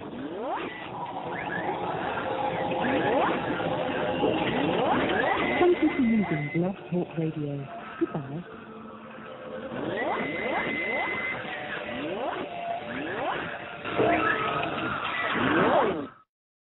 This is the Hagmann and Hagmann Report for today. It is Thursday, February 28th, 2013. I'm Doug Hagmann. With me is my co-host, my son, Joe Hagmann. Together we are the Hagmann and Hagmann Report. We are going to be bringing you 3 hours of unbiased, uncensored news, analysis, and information you need to know in these very perilous times, folks. Last day of February. And we're going to take a look back on the month of February, exactly what happened, how much news was made, what the important elements of the news were, and we're going to be taking it from there. We're also going to be taking, for a lot of the program, your calls, your concerns. Give us a call at 661-244-9839. The phones are opening now, so line up. Joe, welcome to the program. Very glad to be here in studio where the lights work. Okay, the lights are on. That's right. That's a good thing. Yeah. It's been an interesting day. We spent the day in the studio once again on our own. Together, offices, same office. Didn't say a word to each other. Well, I shouldn't say that. We talked just very minimally. But, there is so much going on. But we're going to keep an open phone line throughout the night, like you said, and take calls all night. But first, we have to hit a few pieces of information. And I want to start. Got to do that. On the religious stories. This out of the New American. Saudi Arabia continues crackdown on private Christian worship. Officials in Saudi Arabia are notorious for their intolerance of outsiders observing the Christian faith within Saudi borders. On February 8th, the country's religious police, you hear that? The country's religious police reinforced that reputation when they arrested 53 Ethiopian Christians involved in a private prayer service in the Saudi city of Dammam, shutting down the service and hauling the believers off to jail. According to the World Evangelism Alliance, a total of 46 women and 6 men were arrested in the raid, and 3 of the Christians identified as leaders of the private house church were charged with trying to convert Muslims to the Christian faith. Now, deviating from the article, going back to what they said here, 46 women and 6 men were arrested in the raid. Now, we see raids taking place on industries and businesses, and even in some cases private church worships ceremonies in the United States, where we never thought we'd see them before. The food, raw food stores. They have raided raw food stores at gunpoint numerous times. Gibson Guitars. There was a water bottle company out of Arkansas. They raided, as I said, they shut down somebody in California for holding private Bible worships in their home. So this is something you will see here. Just because it's happening in Saudi Arabia, they have always been very, isn't it? The fact if you have a Bible, you can't take a Bible in there. You get your hand cut off, right? No, I think you just get arrested. But I mean, if you're a foreigner, look, if you're flying, for example, I know that the British flights fly into Riyadh. The flight attendants. What's the right word? Stewardesses, I want to say, but flight attendants apparently is the proper way. They can't wear crosses. They can't wear any type of Christian jewelry. They can't have Bibles with them. There's a whole list of things that they are not allowed to do to show their Christianity. Yeah, and listen to this. This will give you an inside look into what they do. In December of 2011, the Saudi religious police, known as the Mudawwin, arrested 35 Ethiopian Christians after illicit mingling after the authorities raided a prayer meeting in Jeddah. According to Human Rights Watch, some of the Christians were tortured. The women were subjected to arbitrary body cavity searches. In September 2012, a Saudi Arabian girl who converted to Christianity fled to the town of Dammam the same place where this arrest just happened. And a Saudi Center for Petroleum and Natural Gas Protection in a major seaport. This is the town. But the girl was eventually granted asylum in Sweden last month, according to the Allian newspaper. But the U.S. Commission on International Religious Freedoms noted Saudi Arabia continues to oppress non-Muslim religious observers, with Christians taking most of the abuse. And they are notorious for their intolerance. They are, like you said, relentless in their pursuit to make sure if they find anybody expressing any Christian beliefs, whether through their mouth, through jewelry, through their clothes, by a book, literature they hold, they will not only arrest them, but subject them to torture and other things. Look, they're behind. The Saudis are behind all of the mosques, 85% of the mosques in the United States. We have to remember that. So their religious intolerance is exported from Saudi Arabia to the United States. We've got to understand this. The Saudi culture, the Saudi religious culture, the Saudi, the whole Saudi structure is behind what we're seeing today here in America. So if you think that what's going on in Saudi Arabia is not going to affect us here at all, that's not the right way to think. I would caution, I would caution everyone to watch what's taking place in Saudi Arabia, because it's going to be exported here under the guise of religious tolerance and freedom. And we've already seen this happen since 9/11. George Bush was a big one. Grover Norquist was a big one. Karl Rove was a big one into bringing this into this country, bringing this type of mindset into this country. And everyone acquiesces and says, oh, well, we've got to be tolerant. Well, the embracing evil under the guise of tolerance makes tolerance itself evil. I've often said that. This is what we're seeing right now.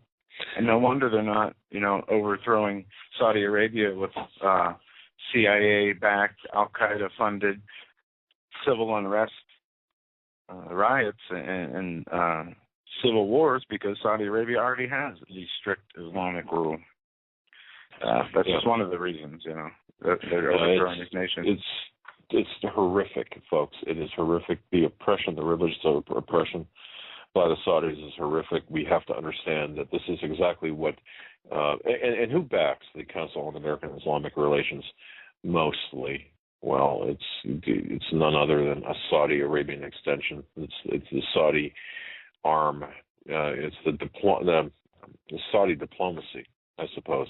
Yeah, and the girl who escaped here that I mentioned earlier in the article said that the nearly total silence on the part of the U.S. government over the Saudi religious oppression has much to do with a strategic partnership between the two nations, charging that pressuring the Islamic government to change its behavior has taken a backseat to oil and the war on terror. But I would go on to say, at the same time, the pressure for Christians in America to conform to the Obama regulations that are against their faith has not taken a back seat. They are making sure they are implementing their agenda on the Christians in America.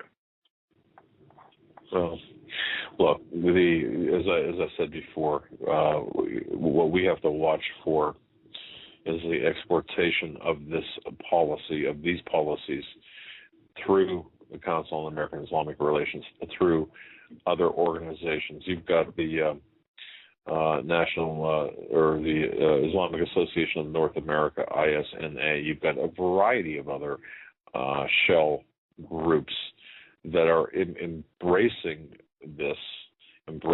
these. I suppose I don't even know what I would call it. It's actually attempting. We talk about Sharia law, folks. This is part and parcel to Sharia law, especially when you are talking about various countries, including Saudi Arabia, who want to criminalize the discussion or criminalize any type of criticism of Islam and make it against the law here in this country. It's coming, but they're doing it also through the United Nations, through the American Organization of Islamic states in the United Nations. And this is all part and parcel to this. So what you might hear, you might read about this in the mainstream media. It's only the tip of a very large, very wide, very deep iceberg, and the iceberg is what is taking place here in the West. And that this is all going to be taking place in the West. But see, now let's take it one step further. Where's this going to end up? Well, the big three religions. They're all going to be assumed into or assimilated into this global religion because, well, they're spoiling for a fight. Islam is spoiling for a fight against all other religions, against Christianity, and of course, Christianity. Our beliefs are not consistent with Islamic beliefs. Certainly not consistent with the beliefs of a communist state, which is what they're trying to do. And talk to a friend. Talk to a source today, a friend. And I was asking some questions. He said, well, the problem is this. You're looking at this as if you want to go basically as a sane person, but you're looking at this as someone who has loyalty to the United States. These people in power don't have loyalty. And that it drives this insane action. It's all just for the destruction of our Constitution, our Bill of Rights. These people don't want to reinforce because we need this. And I just want to say, God protect you. May God protect you and keep you safe. And please, anytime, send an email. Let me know. I sure will. I appreciate you guys. God bless you all. God bless you as well. You take care. All right. Folks, you heard that right from a source on base. The fact that yes, C-130s are on Bravo alert. When's the last time that happened? At the onset of Iraq hostilities.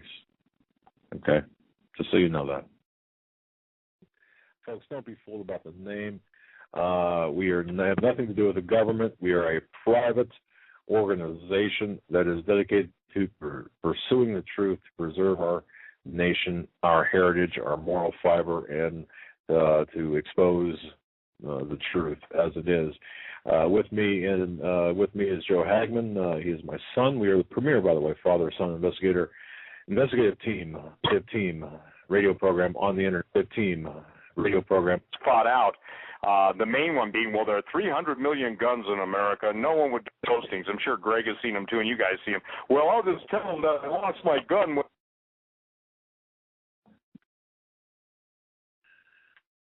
Any audio guys in the chat?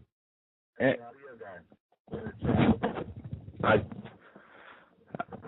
echoed like three times.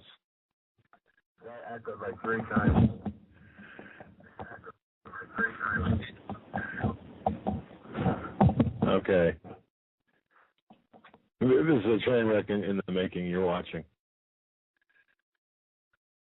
If you go to HomelandSecurityUS.com, ladies and gentlemen, you can see us live. Okay. It will be shortly. You can hear us live on Blog Talk Radio. Welcome, ladies and gentlemen, to this Wednesday, August 1st edition of the Hagmann and Hagmann Report. Tonight was a little awkward, and I'm not understanding why we don't hear the Blog Talk audio. Yeah. But we are also streaming video at HomelandSecurityUS.com, also at Cuban Christians United Broadcasting Network, proud to be a part of the Christian United Broadcasting Network and all the hard work done by Troy. What a guy. Yeah, so I'm not sure, actually, what we see. If somebody, if you don't mind, folks, if you can go to HomelandSecurityUS.com, one of you, and just see if we're streaming. Yeah, we got people in chat saying they hear music. Okay. What kind of music? Elevator music. Elevator music. Okay. Well, now, just bear with us. Can you see us? I guess that's number one. Well, let's take care of the audio here. This is our debut with Christians United, and I'll open here and see if it's on. It's possible that we have things a little wired a little off, which. It's our fault. It's my fault, actually, because I'm the, Well, I can hear you. Yeah, I can hear you. We can hear the echoes. And the let me play this for the people. We're trying to figure this out. I'm going to play this audio for you guys, and I don't know, we might not be able to hear it. This is the Department of Justice, the high-ranking Department of Justice official refusing to affirm First Amendment rights, saying that's, yes, we put this up on our website. Yes, we did. So we're going to play this video. It's 2 minutes where we try to work out whatever problems we got going on. Hang in there, ladies and gentlemen. This is going to be fun. I guarantee you. Okay, so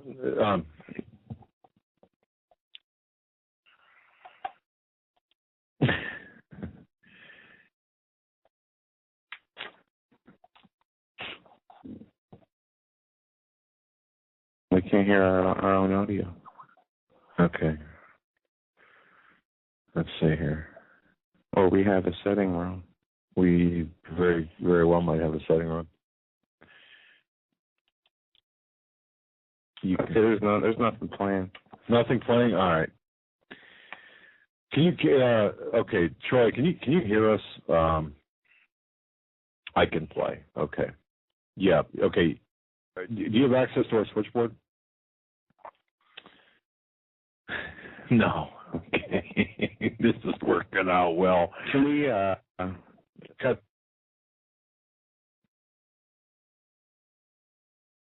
Okay. Right. Okay. Do you suggest, Troy, that we cut the video and just go with the audio for right now, or what do you think? I'm not sure what the problem might be. We have no audio on Blog Talk Radio whatsoever. Yeah, so we can't hear BTR. And when we get, they go to Skype. Yeah. Let's see. Wait a second. No, we're separate from them. You didn't have BTR with Cuban. Well, no, that might. All right, we're gonna have to cut with you, Cuban, and bring you back on. Okay. Okay. Okay. Yeah, we'll get this right. But anyway, continue on. Well, all right. It's just I'm raging at the people who are saying everything is fine. Keep doing what you're doing.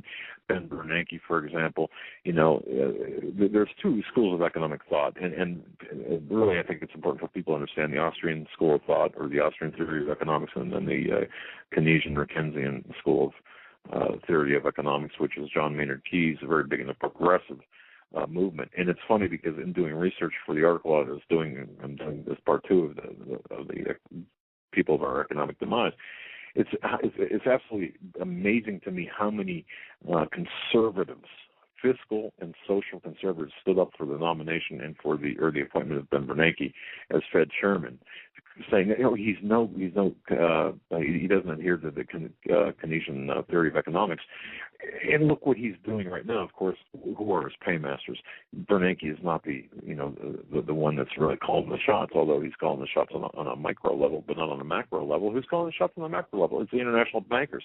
It's the international bankers who are calling the shots. But Bernanke, Geithner, Obama, and every elected official in our government should be tried for treason, in my view. And once they are found duly tried and found guilty, they should be summarily executed, in my view, for treason, because they are going to take this country down economically. Once they take it down economically, we lose our sovereignty. We already lost the Constitution of the United States, and that's another treasonous act that people should be held accountable for. Who in the world gives Holder or Obama or any one of those people the right to kill American citizens without due process? When did the Constitution become null and void? Can somebody tell me that? Exactly when did the Constitution die? What day did it die? Was it the day the Patriot Act? It died in part. It died in part. When did it die? The Patriot. You start with the Patriot Act officially. You start with this is just from me, and I'm sure people who are older than me have a lot better understanding of when the Constitution died. But really, I guess I would say the Constitution died when we signed the power of our money over to an international banking corporation. I agree. No, I agree with that. I mean, I suppose we could pick a number of dates, but right now, anyone who is not outraged is either a mental midget, part of the problem, or not paying attention. I don't have any other. I'm sorry.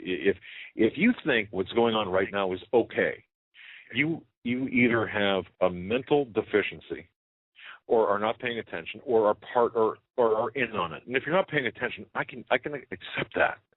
If you're not awake, I can accept that. Because, man, I wasn't awake. And I didn't wake up until too late. But I'll tell you something. You didn't wake up too late because, I mean, it's really never too late as long as you understand, what is going on as you do. We are both learning. We're never going to understand everything. And as we talked about last week, or maybe this was just Monday, the knowledge, what's important, what's wisdom versus knowledge, and what is important. Right. In that, because we know that wisdom can be foolish, that a foolish man can be a wise man at the same time, but it's the discerning of the information that, I guess, and what information is important, that's how you find out. Well, I just couldn't believe never too no, I understand that, and I apologize for my rant because it just gets to me looking at this and seeing the people who are just so clueless, and they're the very people that are going to get run over. And it's trying to like push. It's almost like you're trying to push somebody out of the way of a freight train, for crying out loud, or a semi. I mean, you're risking your own life and trying to do it while pushing that person out of the way. Yeah, and the level of arrogance that the people in power display, even though they're not the ones really calling the shots, and we know that, it's almost like they get a kick out of, hey, guess what? We can drone you on your own front yard. And you know what? Let me say this. Those people who say, well, you're just a bunch of conspiracy kooks. If I hear the word conspiracy theory, kooks, theorists, whatever you want to call it one more time, I'll tell you what, take a few days. Conspiracy theorists, I don't consider that a bad word, though. It's not a bad word, because most things in life are a conspiracy, and the word has been demonized to the point where it has become a bad word, or it has a bad connotation to it. Yeah, I understand that. Asking questions is not bad, obviously, we know. Wanting to know the truth is something that the Bible says every man should strive for. So if it involves a conspiracy, which meaning the situation involves more than one person, well, it's not a stretch in too many of these things we see, events taking place. Well, I want to say this, Joe. I've been deliberately. 9/11 was a conspiracy based on the government's own report, because it involved more than one person. Right. You had the mastermind, and you had the people who carried it out. That's conspiracy. So their report is a conspiracy theory. No, it's not a theory. Well, yeah, it is. Right. But look, go ahead. No. When we look at our economic system and who is the driving force behind taking our country down, we can see the usual suspects here. We can see the Bernankes of the world, the Paul Volckers. Who is he that? Boy, I'll tell you, I got to just take a breath. The various people who are taking our country down this financial path of destruction are going to take our country down completely, because once the currency goes, everything goes. Our dollar goes. Our dollar has lost 97% of its buying power in the last 100 years. 97%. And I want to say this. Who was it when I was coming back today? I got to listen to. He has a show. I think where Neil Boards had one. He was running for president. Herman Cain. He was talking about how the stock market is not. The value of the stock market is not up. It's the devaluation of the dollar, and he explained it in great detail, or it started to explain it in what sounded like it was going to be excellent detail. Okay, that's true, but there's also the new stock market, which has got air underneath it. There's nothing but air underneath this, the trading. all of the trading done is high frequency trading and algo trading. It doesn't even involve people. It's computers talking to one another. That's basically what we've got. Okay. So celebrate the heck out of this. Anyone listening to this who is celebrating the heights of the stock market, go ahead and celebrate. Party now. Go ahead and have a good time now, because you're going to have one heck of a hangover in the morning or whenever that black swan event takes place and everything comes crashing down. Because I'm going to tell you, and it's going to take people by surprise, like that nightclub fire did. It's going to take people by surprise, and they are going to be totally. It's going to be a life-changing event for every person listening to this broadcast. Your life will change if not during the course of a month, a week, or a day, or even an hour. Your life will change forever, and it's not going to be for the good. No, it won't. And Mr. L.A. Marzulli is on, wanting to come on. He was scheduled to come on at 9, and let's bring him on. I just got a call, so I'm going to add him to the call. All right. Because he just contacted me and said, "Hey, you guys on?" I think he might have thought he's in California, so we got the time thing going on. It seems like people who don't live in Eastern, the normal time zone, have a hard time with the time zone. I'm not knocking L.A. Marzulli, but it just seems like most people do, you know. The real time is the Eastern time. Yeah. That's the honest to goodness time. But no, it'll be great to have him come on, and we'll talk. And the other, but just folks, just watch, because and I agree with Lindbeck too. From what I heard, just the brief bit I heard, the fact that the drone, they have admitted that the drones can be used for American citizens on American soil anywhere in the United States by the whim of one flippin' man in the White House. One man. Yeah. Okay. And tell me where. I want somebody to send me an email to tell me that this is the America that you're proud of, that you grew up in, and that you know. I'm sorry, I'm done. I'm off. No, right. You're right, and there is no justification for. I've had it. I really have. I'm done. When they come out and say you can kill an American on American soil with a drone, and that's legal, it is outrageous, and you should be outraged. When my neighbors have to pick pieces of me up off the street, or Alex+Jones, or Steve Quayle, or L.A. Marzulli, anyone out there telling the truth, then it's going to be.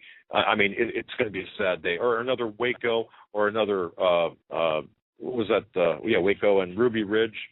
All right, it's going to happen again. I guarantee you. And they're taking away our right to self-defense at the same time. And no one is mad about this. No one is storming the capitals of their own cities or their own states. Oh, all right, I'm done. Did you mute me? What? No, I muted myself. It was coming through saying we were garbled. With that, let's bring on our guest. We are proud to have Mr. L.A. Marzulli on the program tonight. And Mr. Marzulli, can you hear us? Yes, I can, guys. Hey, welcome. Okay. Hey, Doug. Hey, Joe. Great to be here. Oh, great to have you, my friend. I just want to give you a proper introduction. Mr. Marzulli, for those who don't know him, and I can't imagine anyone not knowing him, I've been on Coast to Coast a gazillion times. In fact, I think we might have crossed paths on Coast to Coast AM. Anyway, he's the author of the Nephilim trilogy. His home base is lamarzulli.net. That's LAMARZULLI.net. We will have a permanent link on HomelandSecurityUS.com for him. He received an honorary doctorate from Pacific International University for his work on the Nephilim trilogy. He's got a great lecture series. He's a great author, fantastic researcher, and an even better lecturer. With that, welcome, sir, to the Hagmann and Hagmann Report. Great to be here, guys. Thanks. Joe, go ahead and take this if you can hear me. All right. Yeah, I can hear you. On here. Yeah, I don't know what people are saying. We're having sound problems. We sounded fine, and I don't know what happened, but we're going to continue. Mr. Marzulli, we didn't get a chance to really speak before the broadcast, and I apologize for that, except a few emails. I guess we'll just start. I want to ask you, what is on your radar? What should we expect in this month of March, and what we're seeing with the headlines? Just place to start. Yeah. Well, first of all, Doug and Joe, thanks so much for having me on. It's a pleasure to be here. And please refer to me as L.A. Those are my initials, L.A. Let's just suspend with all formalities here. Mr. Marzulli is way too formal, and I go by L.A., and it's just great being here. But lots of stuff is on my radar. Obama obviously is going to Israel. I'm sure you've had Tom Horn on and Chris Putnam, and we all know about the Malachi prophecies. I'm watching that. What's been sort of under the radar recently is the ongoing battle in Syria, which is going on almost 2 years. 70,000 people slaughtered by both sides. Bloody civil war happening. 1 million people displaced. Most people don't understand that Damascus is being taken apart brick by brick. Now, does this tie into the Isaiah 17 fulfillment of that prophecy? I don't know. I can't say that it does, but they're still firing Scud rockets in and around Damascus. It's crazy. And while there's not a media blackout, Assad is certainly not taking the front seat, and the Syria civil war is not taking the front seat like it has, let's say, just a few months ago. Russian warships are still docked there. Apparently, Assad's troops have pulled back from the Golan Heights. That's a first since the 1967 war. That's huge. According to a story I read this morning, Hezbollah may have acquired some of the chemical weapons, but there's no way to vet that, so you really can't go with it until you can vet it. And a lot of disinformation, a lot of fog of war. Who knows? But look, the Middle East, in my opinion, is the place to watch. The place is a tinderbox. It's bananas. Tied into that, and this is what I mean. The American people should be tearing their hair out and storming the Bastille, tongue in cheek here. But the bottom line is, they talk about the sequester nonsense. Oh, we're all going to be tied up at the airport, and the lines are going to be really long, and scare tactics. We need to spend more money, just like Jerry Brown here is adding another 3 cents onto the gas tax. It's like he's got no plan. He has no idea. Well, they'll never cut spending, or they can't do that. But they'll definitely keep taxing the people till we're taxed from the morning we wake up till we're in the grave, for crying out loud. Here's what drives me nuts about this. They talk about the sequester, and yet John Kerry, our new Secretary of State, just hands a check to the Muslim Brotherhood for $250 million. What planet am I on? Somebody please tell me where I am and what reality really is, because I don't know anymore. I mean, I can't make heads or tails out of it. That's insane. The Muslim Brotherhood, I've got it on tape, I show it in my lecture series. The Muslim Brotherhood has sat there, over 1 million people in Tahrir Square, chanting, "To Jerusalem we go, martyrs in the millions." Hegazi, very fiery imam, standing in Tahrir Square, yelling at the top of his lungs, saying, let no one make a mistake about it. Jerusalem will be the capital of the new United Arab States. And what do? We hand these clowns $250 million. Now, is that to bribe them, like we did with Hosni Mubarak for 30 years? And so he'll sort of kowtow and toe the line and do all this? Baloney. Morsi is absolutely sold out to the Muslim Brotherhood, and it is a radical Islamic organization. And that's just some of the things on my radar, some of the things that I watch continually. The crash of the American dollar, the crash of the euro. We see all the nonsense with the drones. Who are these people? Why are there drones in the United States of America? Why is TSA there? Why do I have to take off my shoes when I go to another foreign country, and I don't have to take off my shoes? Why is the TSA all of a sudden going, hey, we're going to allow knives back on the planes? What? I mean, we're so far down the rabbit hole, it's appalling. And then you add to that the UFO phenomena, the ongoing UFO phenomena, which, of course, is real burgeoning and not going away. And, we're not in Kansas anymore. And we didn't even get into the weather stuff and the 4,000 temperatures broken last June and the record snowfalls, record rainfalls, record droughts. I mean, give me a break, folks. If this is business as usual, then I don't know how to play the game anymore. I love you, man. I love it. I mean, wow, right up in my own heart. Yeah, you mentioned so many things. Well, yeah. Where to begin? You go ahead, Dad.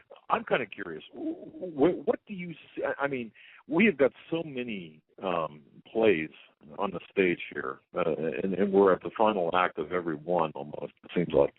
What do you see happening first, or do you see everything kind of a confluence of events, not everything happening at the same time, or concurrent with one another? What do you see giving way first, if that's possible to even project? Yeah, someone asked me that question actually yesterday, and I emailed them, and I said, look, the scenarios are endless. I mean, we can sit here and talk about scenarios of what could happen. War in the Middle East, false flag in the United States, dirty nuke, EMP, solar flare, another Katrina. I mean, another double oil spill. I mean, the scenarios are endless. Anything can happen. If I was a betting man, watch the dollar, watch the euro. The collapse of the dollar has to be sooner than later. When you get people like Gerald Celente, and when you get people like Bill O'Reilly coming on Fox News, right, and saying, oh, by the way, the crash of the dollar is going to have to happen sooner than later because we can't keep spending like this. Well, I mean, that's unbelievable when you think about it. For O'Reilly to say that on primetime TV, I mean, it's just absolutely incredible. And, Obama keeps spending. The morons and weasels in Washington keep spending. Americans are going to be taxed more this year than ever before. Where is the absolute outrage?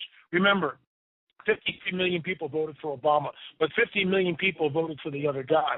So the country is split on ideological lines.